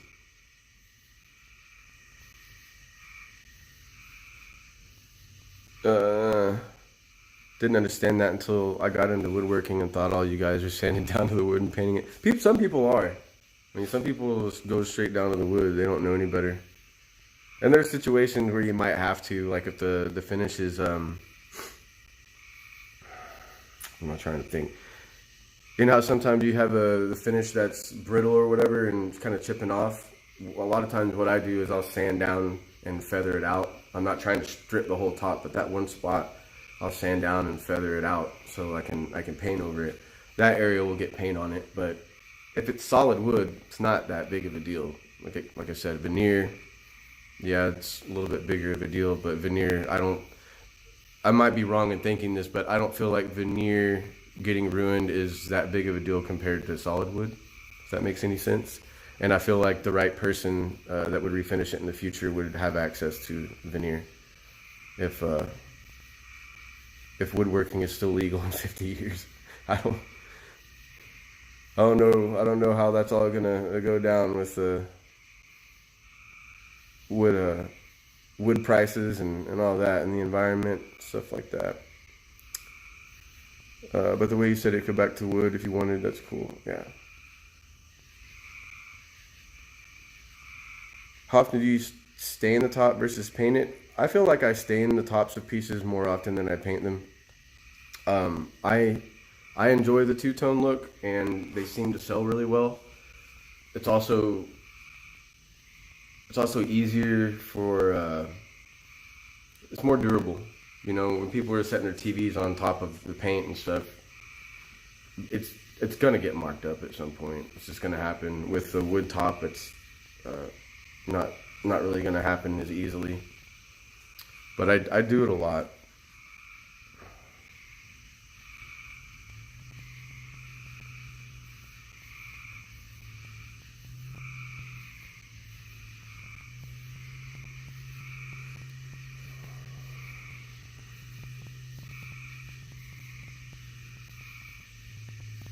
So you're talking about the one right now. I don't want to do anything else to it. Like I said, I just want to keep it simple. One color and light distressing. I've got to get done with this in the next day.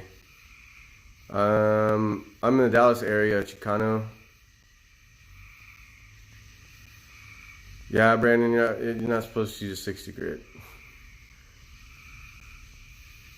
You did take one all the way down to the wood. I say he's the guy who was saying that.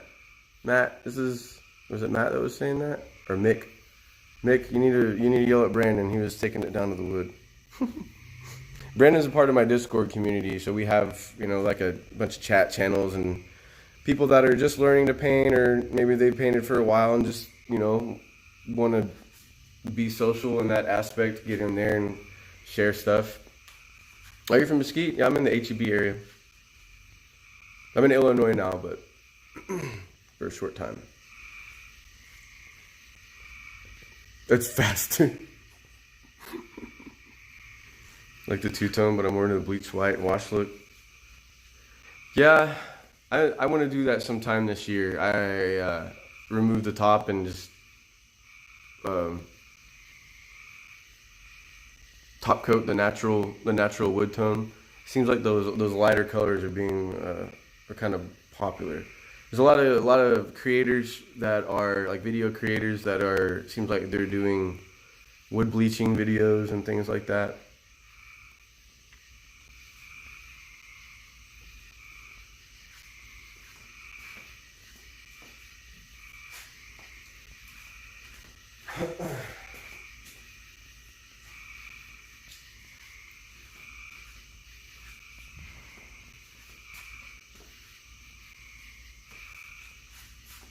Yeah, they're trendy right now.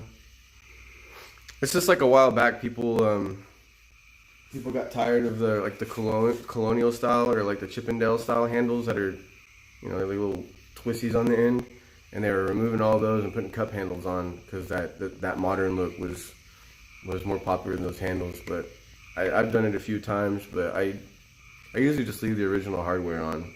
I feel like all I'm doing is changing the color of the piece. I still like its body and bones for the most part. Oh, you've been washing stuff for a long time? Use 60 grit on your belly instead of a sponge? How did you do that? It sucks whenever you hit yourself with a sander. That's bad.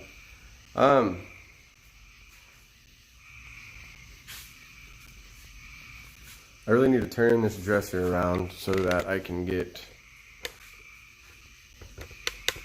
better lighting. It's not going to be fun.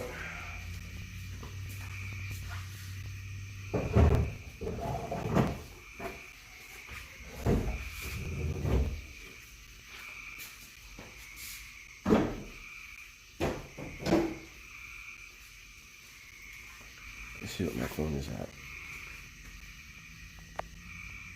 42%.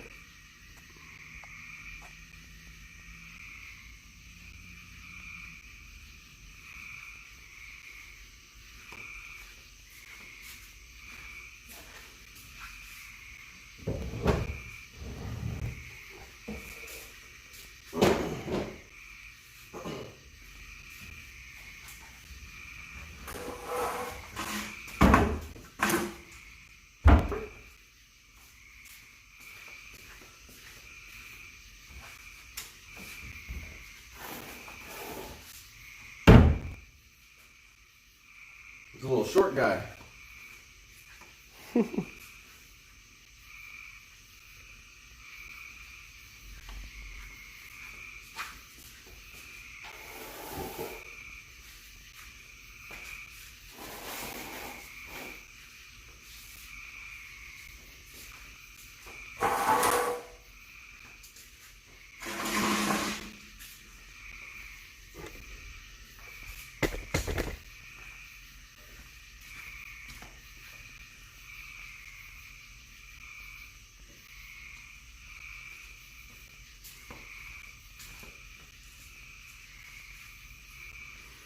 My socks rock. Yeah, the videos that I've been recording, the other two that I have that are just about done, I started wearing these socks in those videos. Well, actually, the one I didn't. I lied. Yeah, it was just one, but I figured it'd be funny. My wife got them, one of the kids got them for Father's Day. Got them for Father's Day this last year, and I just kind of went with it. This lighting will be better back this way.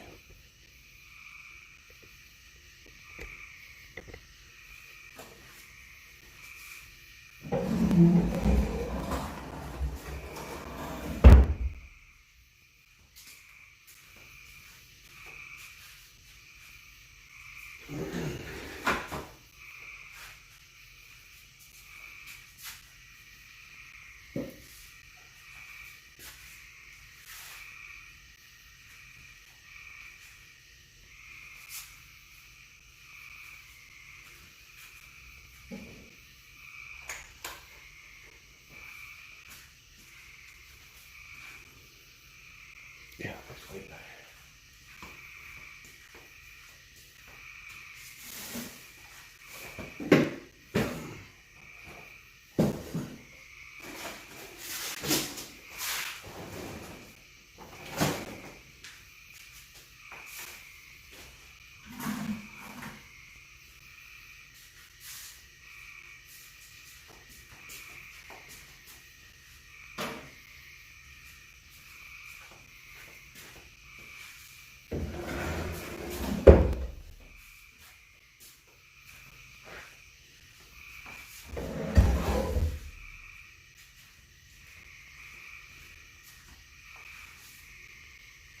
How does that look?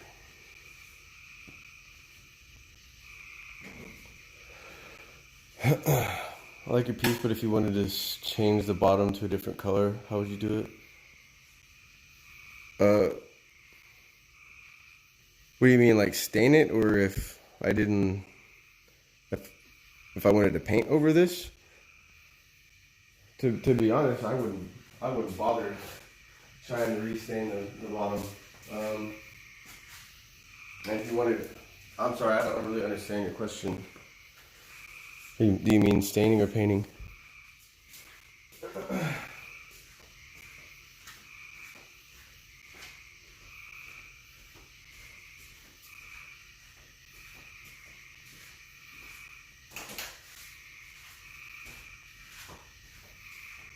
This little light of mine, I'm gonna let it shine.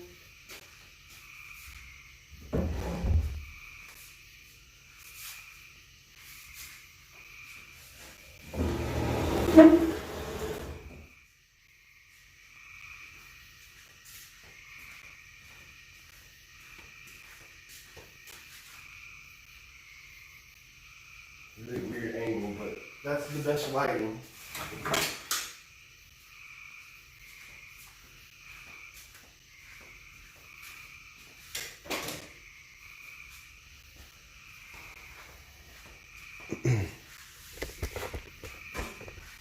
Oh yeah, like paint it white. I mean, you could just paint right over it for the most part. You just have to worry about if it gets damaged that the black would show through. Otherwise, sand it off, I guess. Like at this point, it's not really that.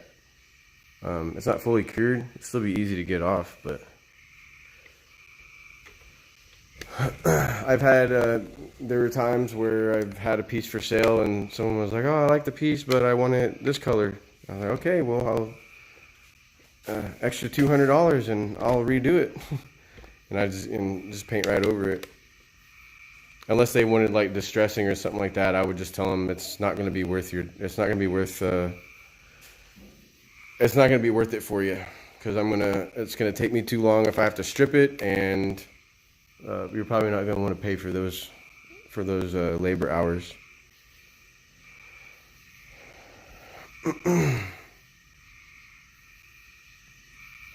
Um, yeah, I can tell him happy birthday for me.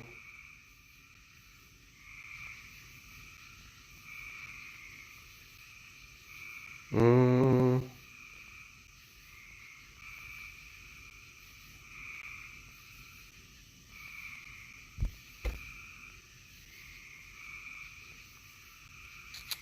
Do you have any tips on stripping the top when the edges are all grooved, like the French style ones? Um,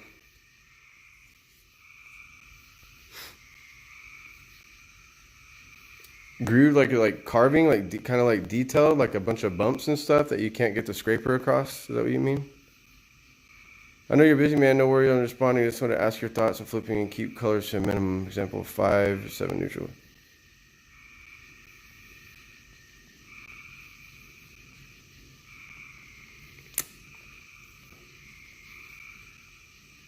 Yeah, yeah, that's a good idea to keep colors to a minimum.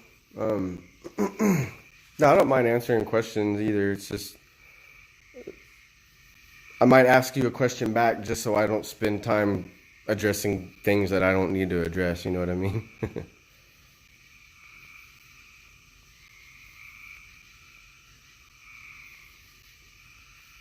But I mean, for me, for the longest time, I did a lot of white. I did so my most popular color was white, turquoise, and black. And those were, I mean, I did them so often. People on my Facebook page would say, "You need to do different colors." But these were people that were just watching to watch. They're not buying. They just want to see me do stuff because I turned around and they're like, "Oh, you should do red." And people were saying, "You should do yellow." And I did 2 batches of red and yellow, and it took 2 months for it to sell. So I got over that real fast. I don't care what other people think I should be doing. I just do my thing, and if they like it, they like it, and if not, don't look at it. Yeah, navy blues are hot. I One of the videos that I have coming out is a navy blue piece with gold gilding. You can see it on my community page. The intricate routed edges. Oh, well, I strip. You're not using stripper because that's going to be the most difficult thing there. All right, addict, take care. Um, you could tails. You could get a sheet of sandpaper and fold it in half so that you have like the bent edge and try and get it that way. Yeah, you might not be using enough stripper.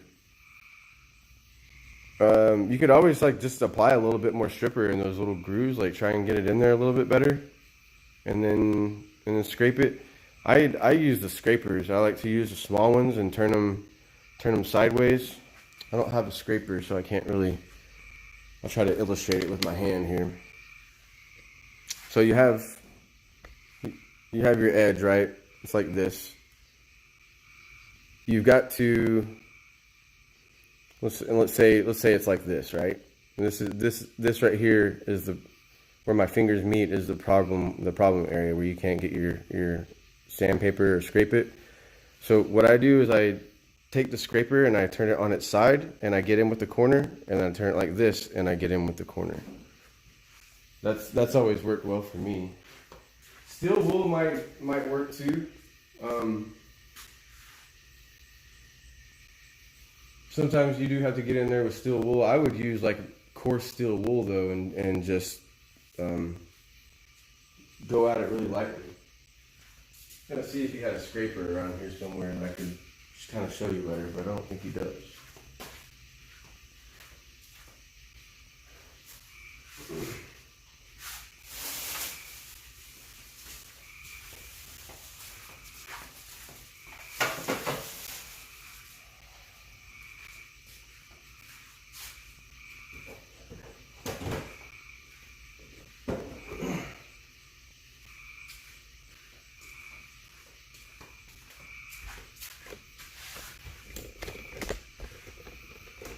Put another coat on this.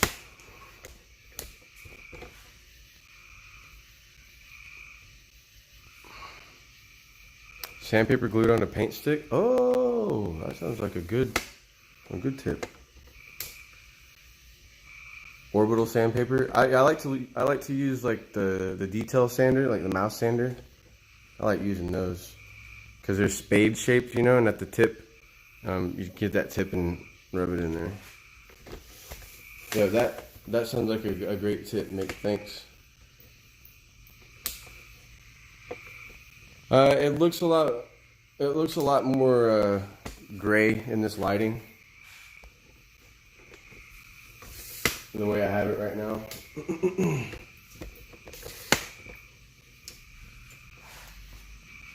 It's called. I mean, it does kind of look like gunmetal in person, to be honest. This is looking on my phone. I feel like this is more of a. This darker area right here is more of a representation of what the color is. But yeah, it does kind of look more like gunmetal now that I'm looking at it. I feel like during the day it wasn't looking like that.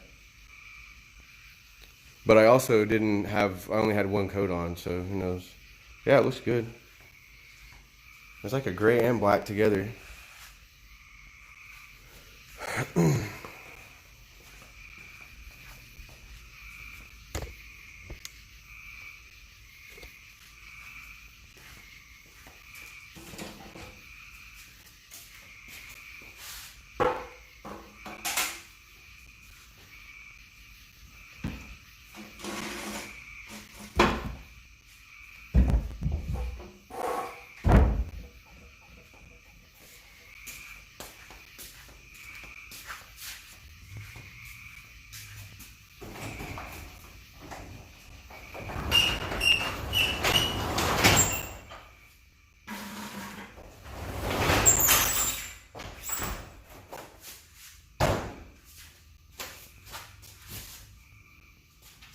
Mosquitoes are starting to get in here.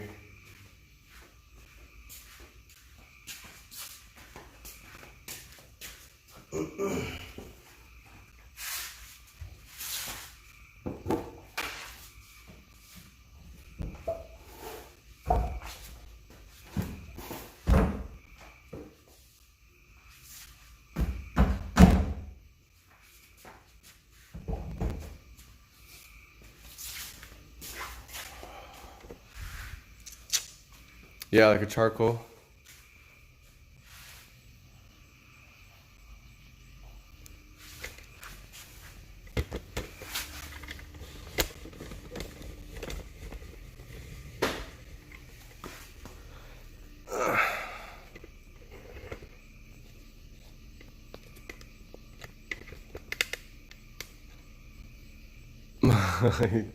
You like my socks? Thanks. Yeah, and the first one it looked black and now it looks like gunmetal. Yeah, like I said, I think it's the lighting. The daylight gives you truer color. Someone's outside. Give me a moment.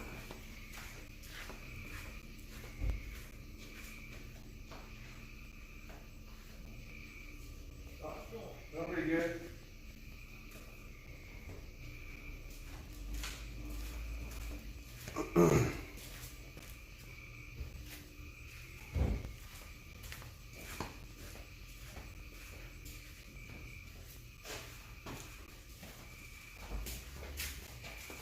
You live? Yeah, I'm live. But I moved stuff around like this because the lighting was better this way when I got Gotcha. there. Yeah. Oh, I was gonna say, sweet. Yeah. It looks kind of like gunmetal, doesn't it? Does it look like that to you in person, or? Yeah, kind of a little bit. I liked it. I wonder if it's. I was thinking they were just talking about it, and I was thinking I think it's the lighting because during the day I felt like it looked. Oh, a lot gotcha. darker. Yeah. Very well could be. But yeah, That's I'm happy looking either good. way. Someone will like it. It's looking real nice. Sweet. Yeah, I got in. Let me see. But remember when we were talking about this? Don't say what it is. This right here. Mm-hmm. And I was saying it on stream, and I got in trouble on YouTube. Like they made it to where I can't make money off of that video. So I have to. I'm calling it the product that shall not be named. Gotcha. Crazy. I can say stripper all I want, but I can't. I see.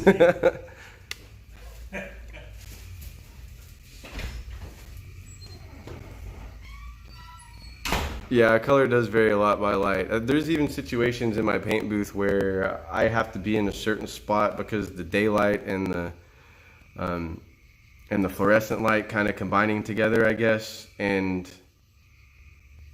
or maybe one overpowering it or whatever. It messes up the color.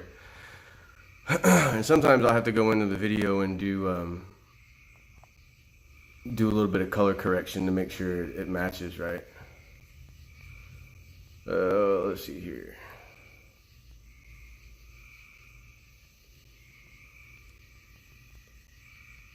Yeah, taking pictures is a work of art, that's for sure.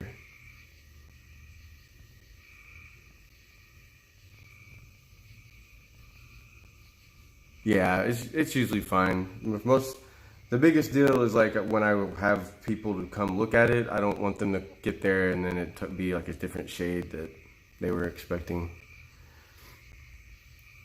Your shop is clean. Yeah, this is my, well, he cleaned out this area, but this is my friend's house. This is his garage. He just got done priming the walls, I think this past weekend. So he's got everything kind of moved around, and then he's trying to get the ceilings done and all that. But yeah, the lights are nice though when they're pointed the right way. I mean, they're in the right place for him. For me, I have got to have light in certain spots for the videos. Post day and night photos of the piece.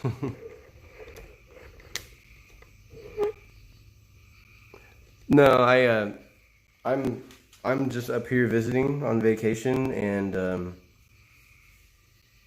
wanted to paint some furniture while I was here, and he's nice enough to let me use his garage. We're staying here with him. We have a cabin in the back that we stay at. I don't know if you were here or if you can even see out there.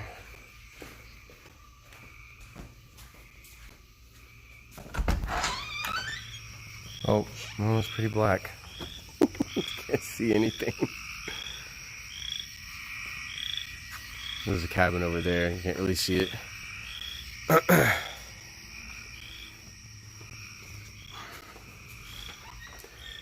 My workspaces would never be this clean. I'm bad about keeping it clean. You can hear all those insects? Yeah, it's crazy. Oh, you can hear them better over here because they're all on this tree line.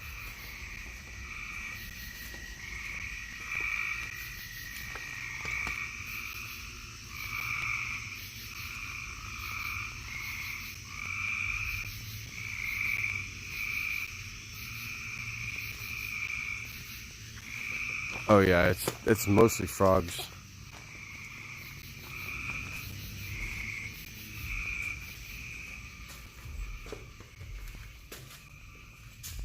Okay.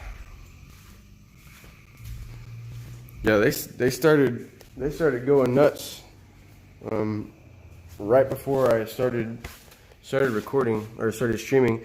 When I get done, if y'all get a chance, go back and watch the beginning of the stream if you weren't here, because there was like the awesome rainbow right at the beginning. I started with the camera focused on that for a little bit. It was super nice.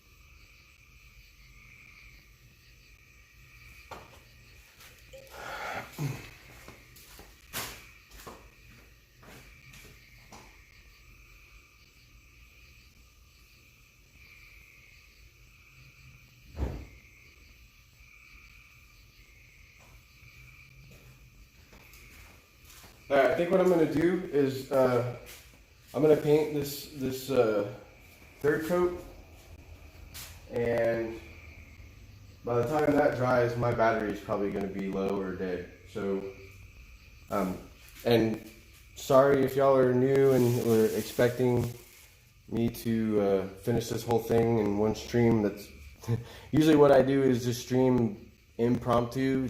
I just felt like streaming today and wanted to get in touch with my viewers and and just socialize and answer questions and stuff. But the whole video will be uploaded in a few weeks. When I end the stream, I'm probably gonna work on the insides. I don't want to sit here and end up saying the word and get in trouble. I mean, it's not like I'll get banned or anything. It's just they make it to where I can't make the very small amount of money that would come out of a live stream getting viewed afterwards. Like by small, I mean like probably like $6, even that.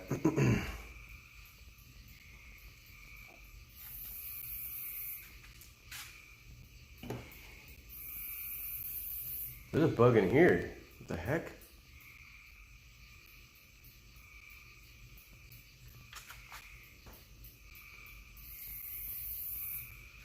Oh, there's an owl. There's an owl out there right now.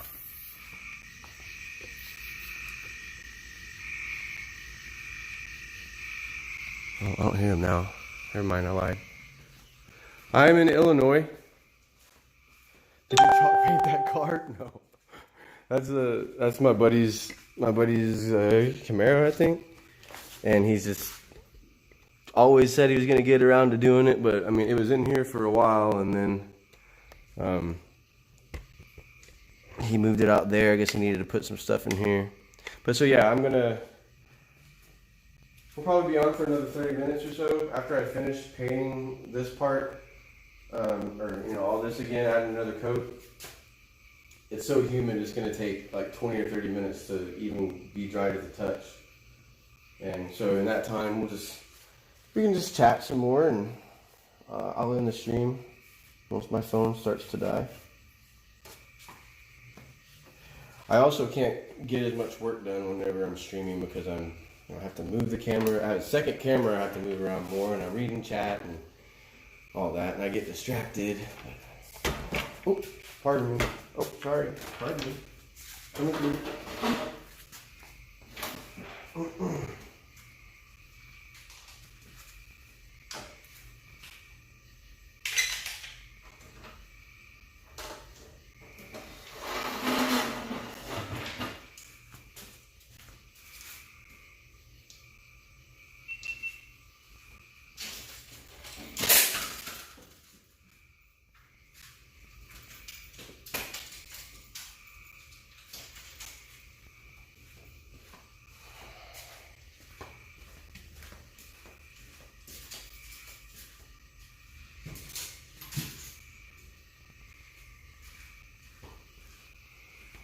I can't really find a good spot here for my other camera. You know what? I think this one will work just fine.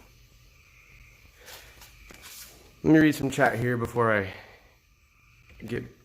start painting, because when I paint, I'm not going to talk so that all people hear is the critters in the shop. Hi from Paris. I'm normally in the Dallas area, so not too far away from Paris.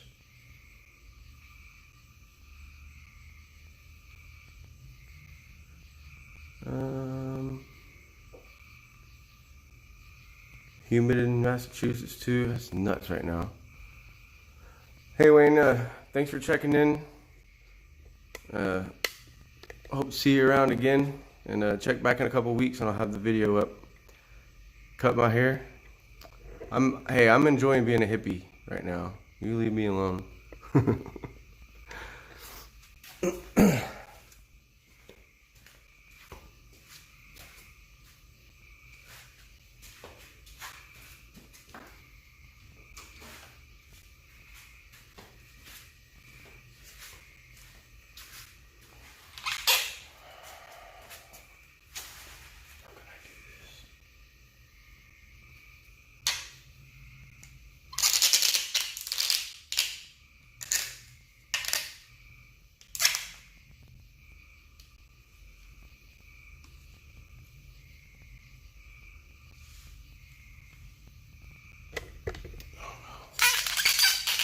Sorry, I know that's a terrible sound.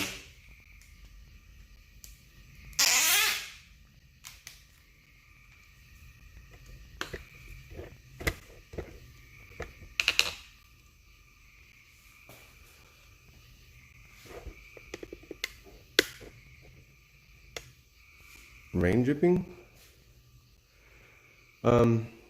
So apparently whenever I talk, the audio may be popping, so it could be that. Because it's not raining now. I'm gonna go longer. About another month, I'm gonna cut it. And I'll get a mullet.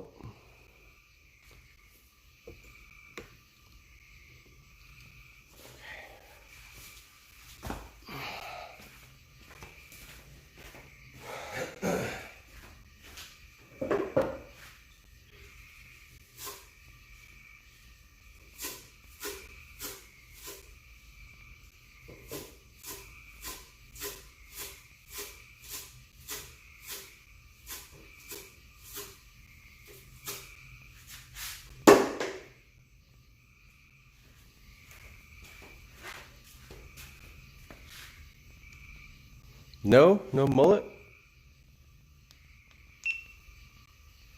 Nice piece. Who am I doing it for? I'm just doing it for myself. Just wanted to. I'm not from up here. I'm in the middle of nowhere, Illinois, and we come up here every year. And I've just always wanted to try doing a piece in a different location and see what the difference is. You know, the type of furniture that's available is different compared to home. The prices are pretty fair. They're maybe a little lower, but there's not very many choices. And I had to drive 45 minutes to pick this up. You know, about 10 or 15 minutes to load it up and 45 minutes back. So easily an hour and a half. And a lot of gas just to get the thing. But I also just kind of did it on a whim too. It's not like if I lived up here and I was trying to do this, I wouldn't have, I would have done something like picked up 3 or 4 pieces in the town that I went to, you know. It's a bigger town, so there's more options. There's resale shops, and I saw a bunch of pieces that I could grab. But the main point is just so I can do a video. We were supposed to leave on Wednesday or Thursday, and then we decided we would stay until Saturday, and then today my wife said, well, let's stay till Sunday. But anyway, so my wife has to work, but she has a laptop that she works off of. She's been doing the work from home thing before it's popular. So I was like, well, you know, once the vacation was over, you know, she has to spend the day inside the house and working on the computer. So I was like, well, this is kind of the perfect opportunity, because if you're going to be working, I could be out here working. And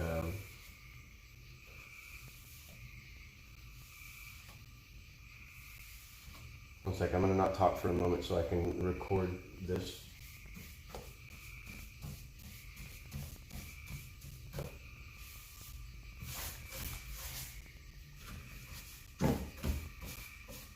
That'll be enough. But yeah, so we're kind of doing like a hybrid vacation work, distance working thing, I guess. And for me, you know, I lose track of who's been here throughout the whole stream, but I'll repeat myself again. I haven't been uploading. I've been taking a break and having me some me time. And I have 2 videos about ready to go. Just have to do voiceovers on them. And so that was going to happen when I get home. I also brought my computer up here in case I wanted to do my voiceovers, you know, while I'm here. But so with this, I'll have a 3rd video ready to go when I get home, and hopefully feeling like my upload schedule is ahead of schedule will kind of help me get back on track. Even I keep saying that I want to upload like 2 or once every week or 2. That's my plan. But I never maintained that. I don't think I've ever even uploaded videos a week apart from each other.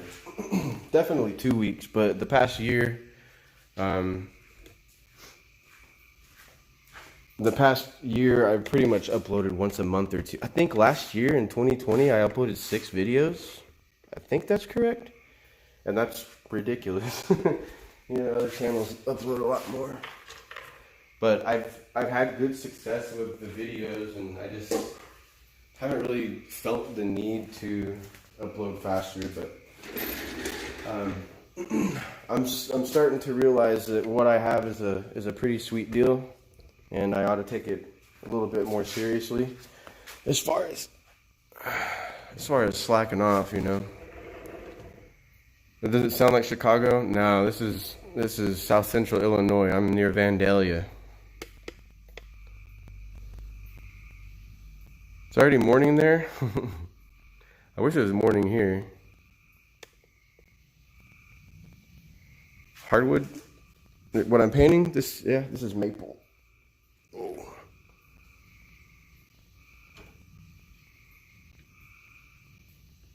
Gotta adjust my other camera here.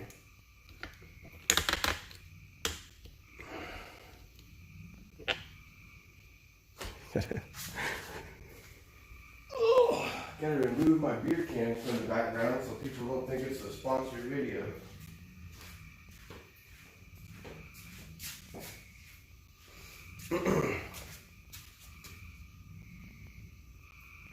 Yeah, nice maple. Like I said, if I had this piece at home, I would have kept the top. And I'm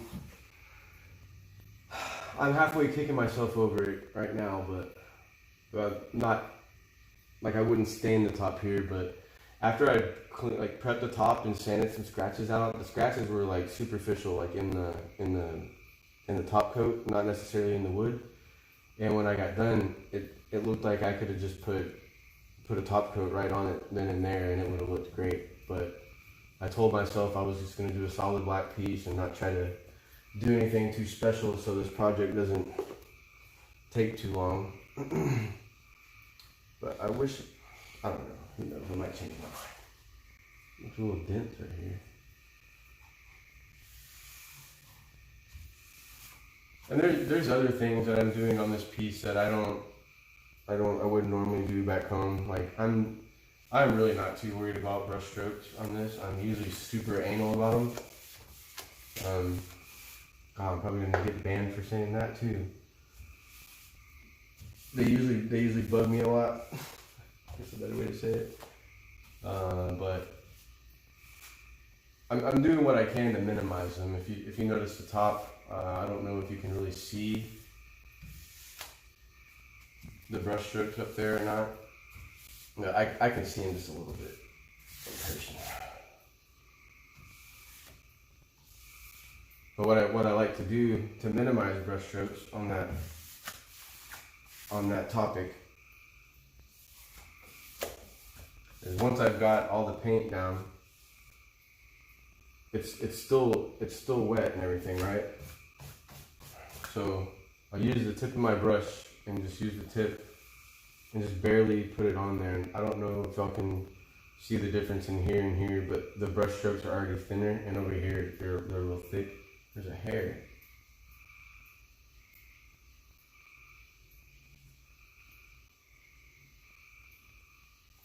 I got it. Nope.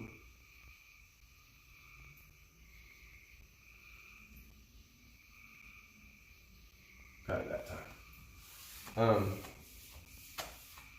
So yeah, come down and you just make solid lines all the way down, so everything is nice and uniform. You don't have crisscrossing going on. And just use the tip very lightly. Like that, right? Then I'll move on to the rest. Start doing this bottom piece here. And then normally, I kind of did this late because I was showing y'all, but normally, especially when it's not as humid as it is right now, the paint kind of dries faster, and so I'll come back again and just do it. And as it's, I mean, it's still wet, but there gets a point. If you've painted before, you know, if you're brushing and brushing and brushing, and then all of a sudden it gets kind of hard to move. Just before that is the perfect time to come back and do this, and this allows you to minimize the brush strokes a bunch. If I was to add a little bit more water to the paint, it would probably help even more. But so now what happens is these small brush strokes, the paint's still wet and gravity's pulling down, so it'll flatten out a little bit more. It does the same up top. I guess I'm out of storage space or out of battery. That's fine, I just finished. So.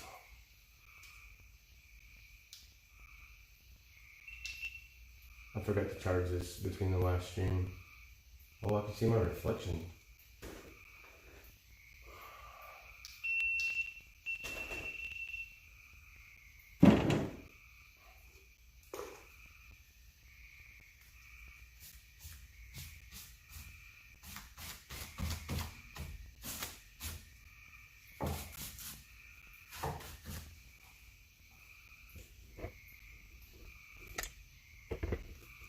Get a little bit closer.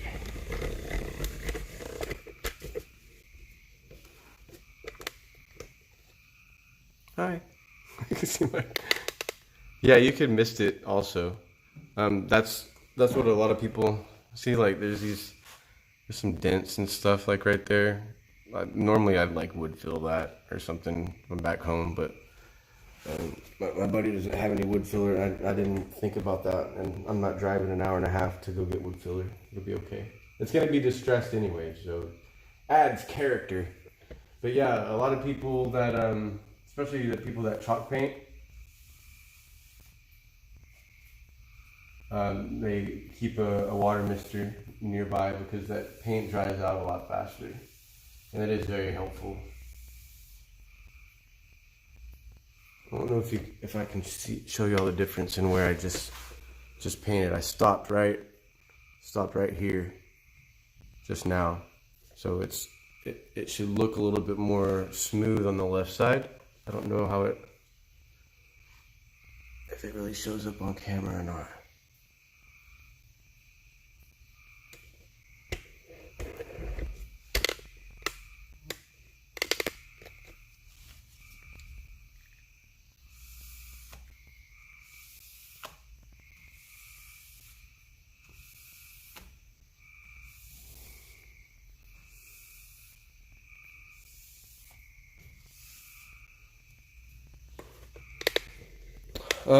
No, I have tried Floetrol, but I don't use it because water works just as good for this, in my experience. If I ever, like, sometimes I use different sprayers to, just to try them out, and the weaker ones kind of have a difficult time. You have to thin the paint. They say you can use Floetrol, but you can just use water too.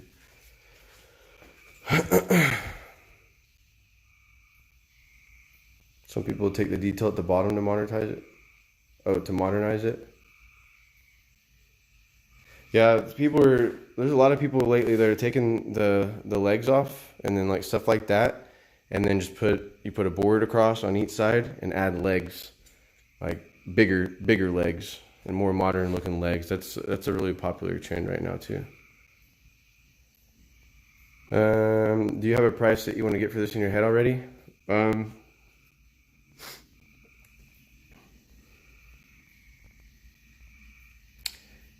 To be honest, I'm not like super worried about selling this for profit.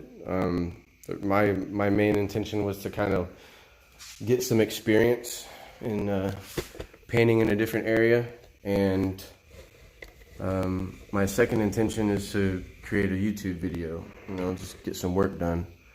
So I'll make money off the YouTube video.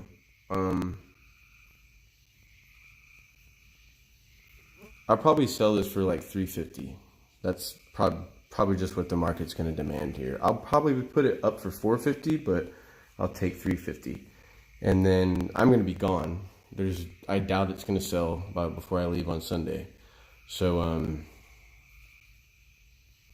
it's going to stay here in my friend's house, and he can either use it until it sells, or whatever, or keep it. I really don't care. But when it sells, he doesn't know yet. But I'm just going to give him the money for letting us stay here. I'll give him the profit. I mean.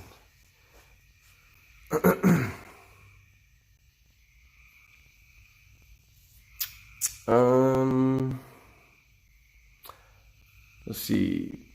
My sprayer dries so much water in the air when it sprays. It dries? What do you mean? I'm looking at selling on Etsy and using UShip. Yeah, I did for a while. I used to ship across the country, but the first time that I sent $3,000 worth of furniture to El Paso, and I was using a UShip. Well, a guy that I found on UShip, he became my regular shipper. I used him for years. And he had bills of lading that were signed and stuff by the person receiving the furniture. So anyways, this furniture goes to El Paso,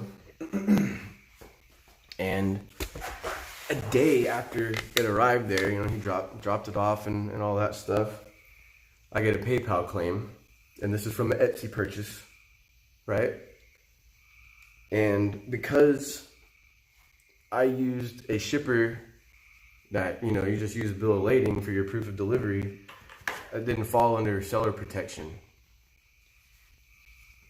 For me to get seller protection, I would have had to ship through FedEx, UPS, whatever service has tracking codes, which UShip people pretty much don't have.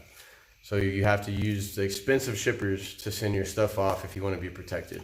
So I don't know if you're here earlier, but I invested in my Facebook page, my business page from the get-go. And once it got to like 10,000 followers, I really didn't need to have an advertising budget anymore. Custom orders would come in like crazy. Stuff would sell fast. It's at 60,000 people now. So whenever I post something, it usually sells fairly quickly. And I get what I ask for the most part. And do I sell on Facebook Marketplace? I do put my stuff on Facebook Marketplace and sell there.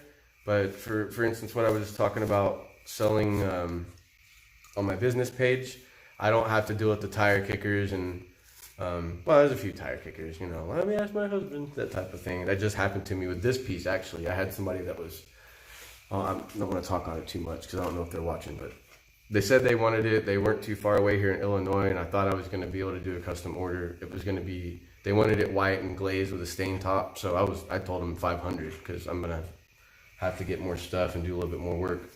But then they said, well, yeah, I want it. Let me ask my husband to make sure it's okay. But I guess the husband said no. But on Facebook Marketplace, you'll have a piece up for $500 and someone will say, will you take $250? It's like, well, yeah, I guess so. If you'll go tell your boss that you want to make half your income this month too. But yeah, having a business page is much better. Well, a business page that has a following, because those people are already following your work because they like your work. It's not a random person on Facebook Marketplace. But the random people on Facebook Marketplace can become your regular followers. So if you are selling on Facebook Marketplace and it's slow, mention that you do custom orders. Mention that you have a Facebook page that they can follow to see future furniture. Because if they like the piece that you did, but maybe they can't afford it right now, there may be a time in the future where they can. That has happened to me a ton of times. There's been people where they custom ordered from me or bought something from me and said, oh, I started following you 6 years ago. And that was the first time they got around to buy something. So there is that. And then the other thing too is, when these followers buy your furniture, and they're most likely going to share it on their Facebook page with their friends and family, and that's word of mouth. That's the best advertising. So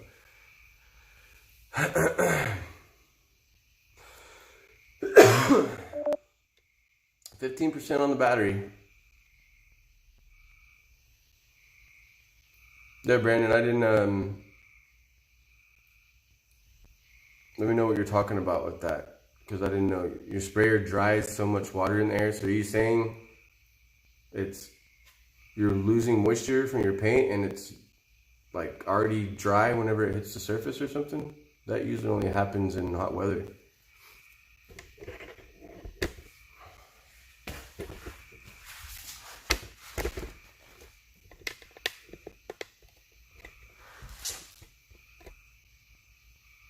Yeah, losing moisture. Add more water to it. That's the way to fix it. The first summer I went through with my sprayer, must have got up to about 95 degrees or so in the shop. Maybe it was 100, I don't know.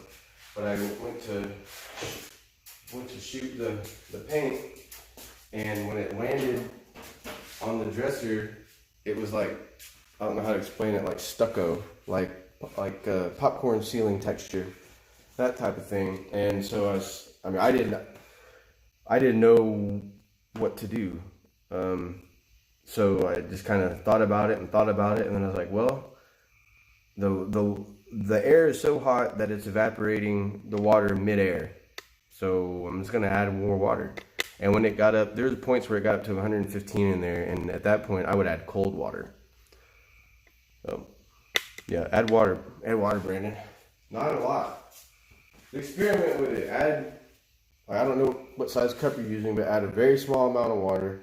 Shake it up real good, stir it up and whatnot, and see if it still popcorns on you. And if it's still doing a little bit, add a little bit more water. And if you add that water and it's running, then you add a little bit more paint. You're gonna have to find a balance.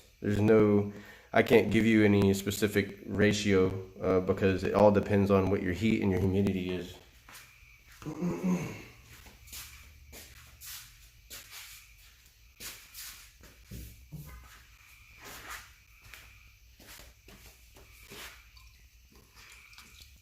You airbrush 35 hours a week with mostly latex? Oh crap. Floetrol's good to thin as well. Yeah, I mean, like I said earlier, I get Floetrol, but I also, I'm going to be the type of person that's not going to spend money on something I don't really need whenever I can get by with what I already have. You know what I mean? So I do have Floetrol. I keep it around, but I use it as a clear mixing glaze. So if someone comes up to me and says, normally I do stain glazing, so I pretty much use two colors, dark walnut and ebony. If someone says, oh, I want a specific color or whatever type of glaze, then I go buy a little sample paint in that color and add, I think it's a 3-to-1 ratio of paint to Floetrol, or Floetrol to paint. It's one or the other. It's on the bottom, but that's what I use it for. Otherwise, if I want to thin stuff, just water.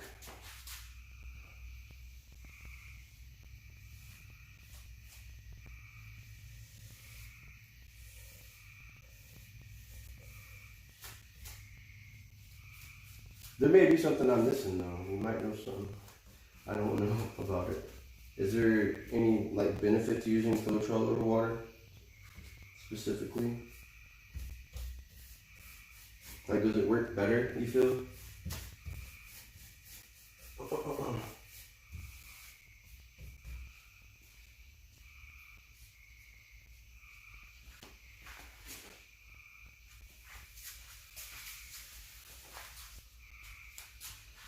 Man, I really wish I could take y'all fishing with me at the lake. There's no signal there. So nice out there.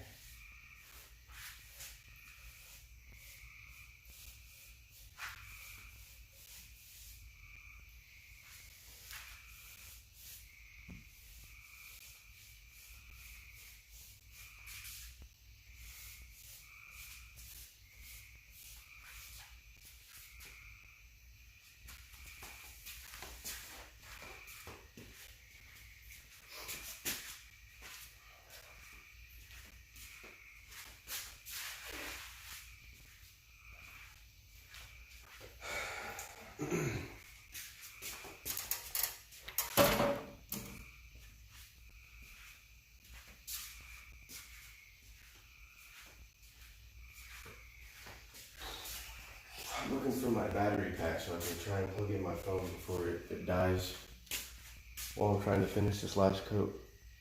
Where the heck? Where'd it go?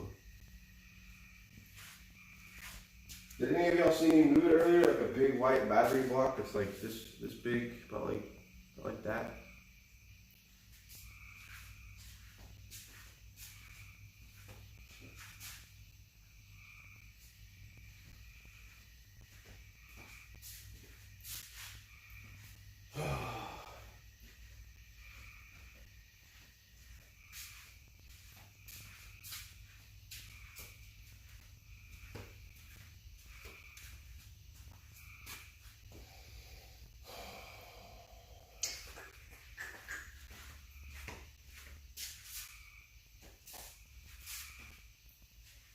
Oh, alright. I had everything in one spot, and then whenever I moved the dresser around, I had to move everything, and I wasn't really thinking about it when I did it. Oh, my wife's not here, so yeah, it isn't gonna charge.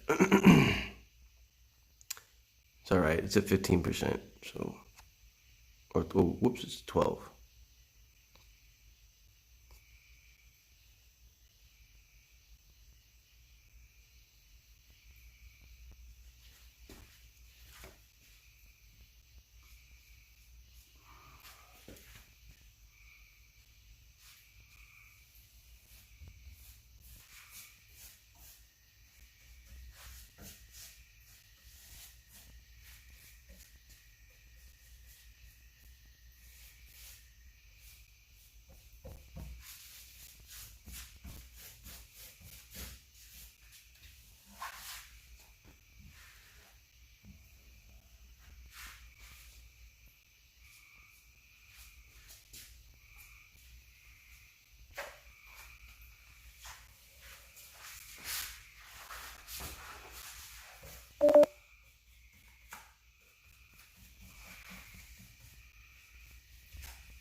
Brandon, if you do get Floetrol, by the way, make sure you get the one for water-based paint, not oil-based paint.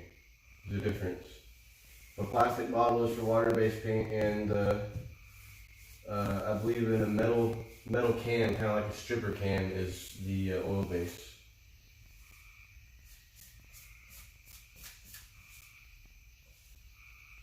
Oh my gosh, I got drips and runs everywhere.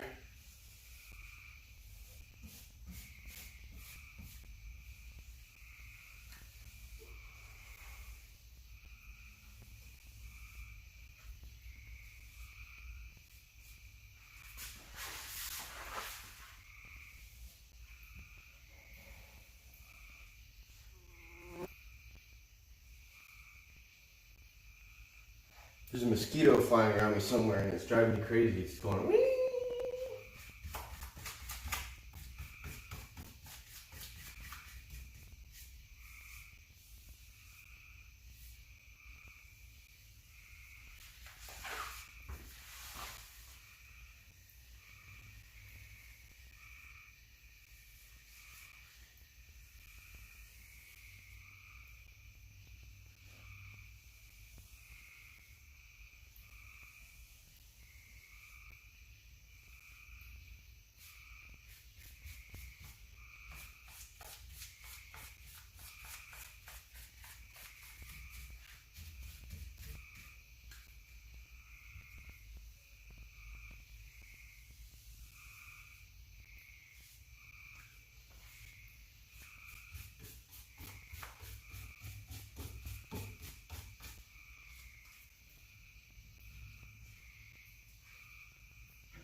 Did I paint this part already? Oops, I did.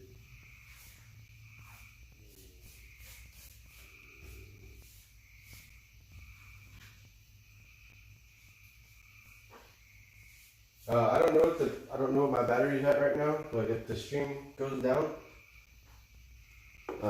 while I'm doing this, I appreciate y'all watching and stuff. I may stream tomorrow, I don't know.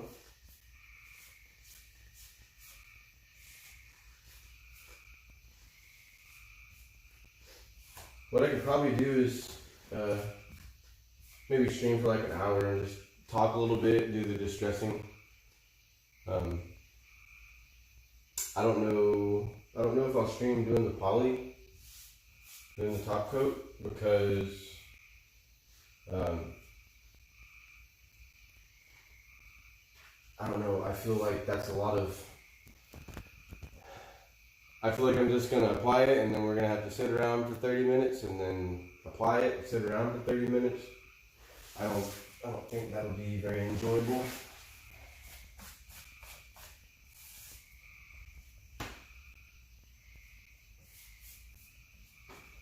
Gotcha, didn't I? He made me hit myself though, so I guess we're even.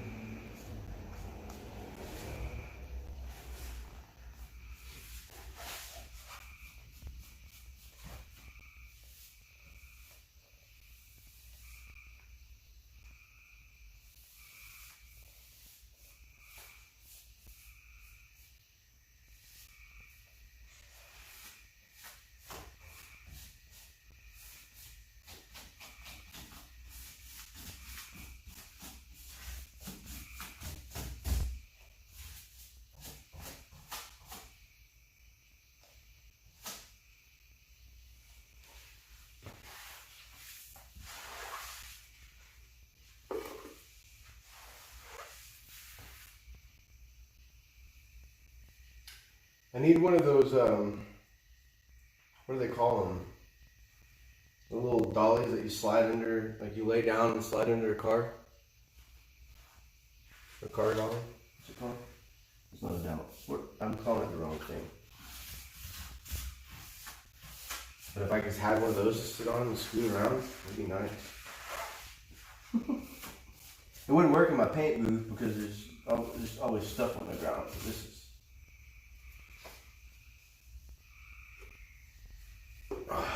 Every time I do the front of this one, I'm just booty scooting.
I haven't touched this inside part in 3 coats. I forgot to paint it.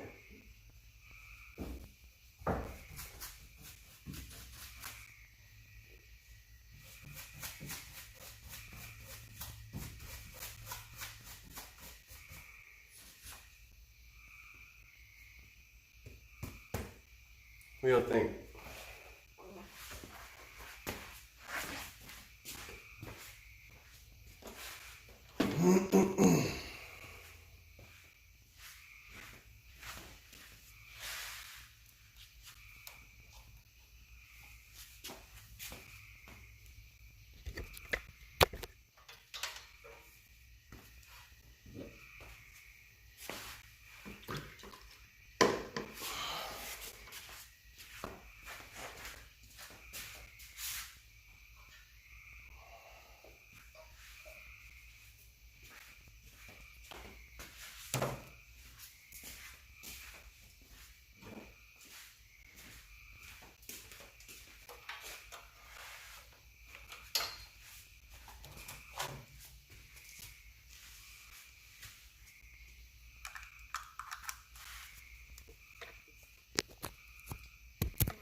Like, why are there flies right now? It makes no sense. Get out of here.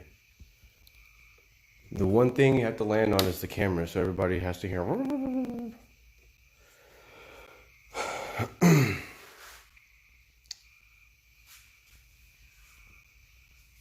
Okay.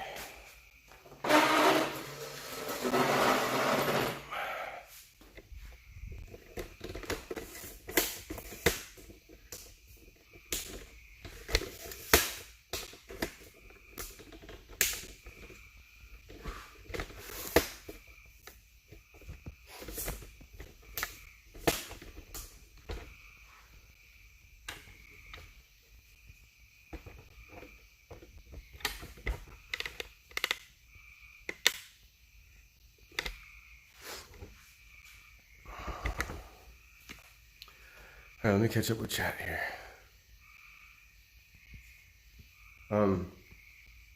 Actually, I'm going to.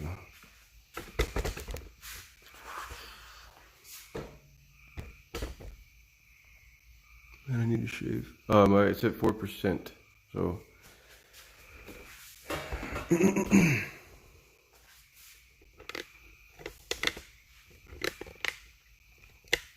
Let's take a look at this and see how it looks.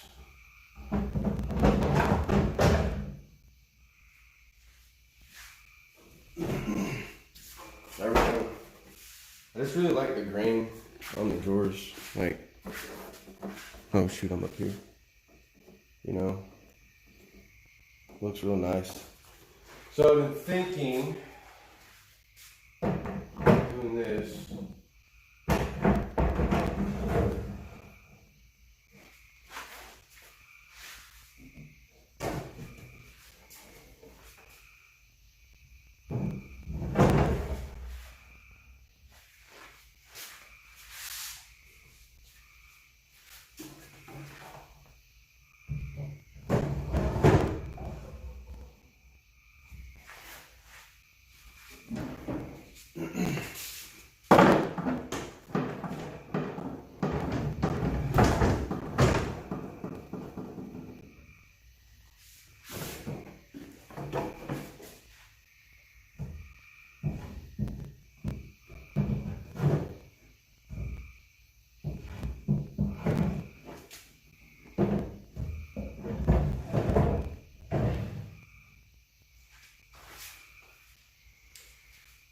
No. Keep them and don't paint them. That's what I was thinking. Plus, save me time. I mean, my original plan was to.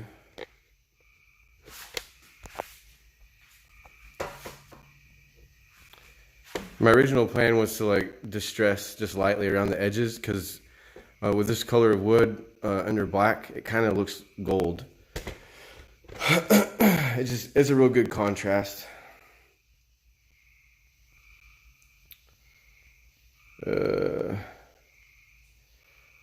Are you sealing that piece? If so, with what? I wish there was a true matte finish, the water poly. I'm sealing it with, what did I get? Gloss?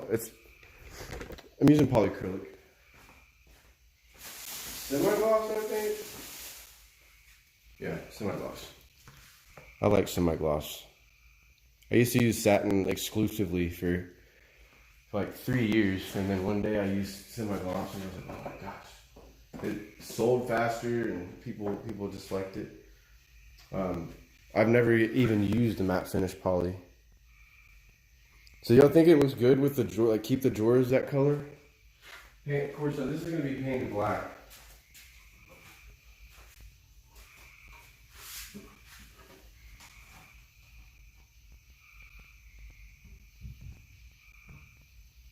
I can't put this on. I can't rest it without it screwing up the paint. So something like that. What do y'all think?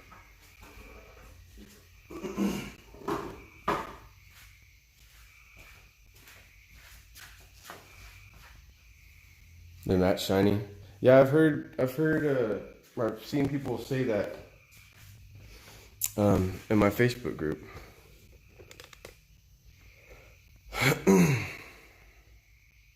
Hi, G. I didn't know you were still here. You were quiet for a while. Let me scroll up. I'm at 3%. How much did I sell my unfinished pieces for the painters? 50 each? I don't know what pieces you have.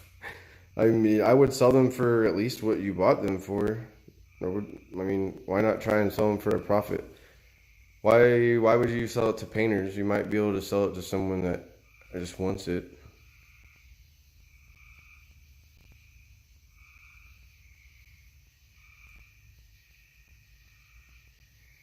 Oh, there's a bug that flew into the microphone. Yeah, there's flies. The flies are nuts up here. And when I was recording yesterday, I went back and watched it, and it's kind of cool because you can hear the thunder and the rain, and then just out of nowhere you hear just every once in a while in the corner of your ear, and I'm like, oh, that's gonna annoy people. uh,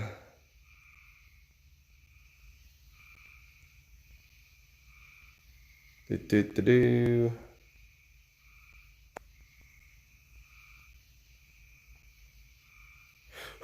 Yeah, there's a fly there again. For some reason, they're landing on my phone. There's other places for them to go. I'll shout out to PPG. Y'all talking about the paints y'all like. I need to do a man bun. I refuse. I've never been like a big fan of the man bun thing. I just got to where I can start putting my hair up in a pony, like a little ponytail. The other night I was hot and put it up, but I had to like put it up kind of high, I guess. I don't know. I look like a samurai or something.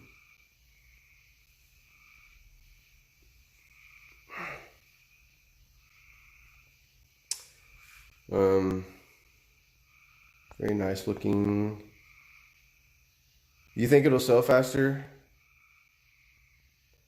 I like the wood, but I maybe gray or whitewash it with the gray paint. I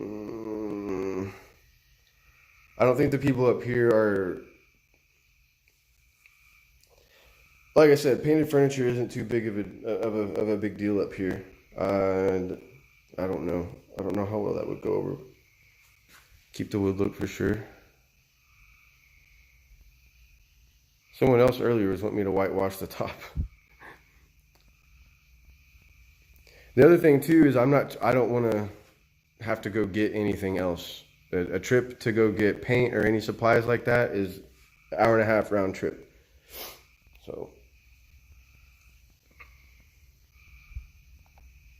all right, I'm at 1%. I didn't realize it was going down so fast. Okay, I'm gonna end it. Keep the wood look, but the doors left unpainted makes it look dated. I know, that's what's bugging me. That's what's bugging me, and I don't. My wife was saying maybe just paint this part of the doors, just the immediate square part. So I don't know. Maybe if y'all think about it, and if you want to kind of if you think of any ideas that I could do to maybe go ahead with this, and like leave the wood or whatever, just come back to the video and leave a comment, and I'll see it. So I'm gonna shut this down before it dies on me. I appreciate everybody coming to hang out for the past few hours. I don't know if I'll stream again tomorrow. If I do, it'll probably just, be an impromptu thing. I'll probably just go live. Paint the doors the same color. Okay, I'll keep that in mind and think on it this evening. But okay, goodbye. Have a good night. Everybody get some sleep. Or if you're on the other side of the world, get up and get to work, or enjoy your dinner if you're in. Who's eating dinner right now? Russia? I'll there goes the phone.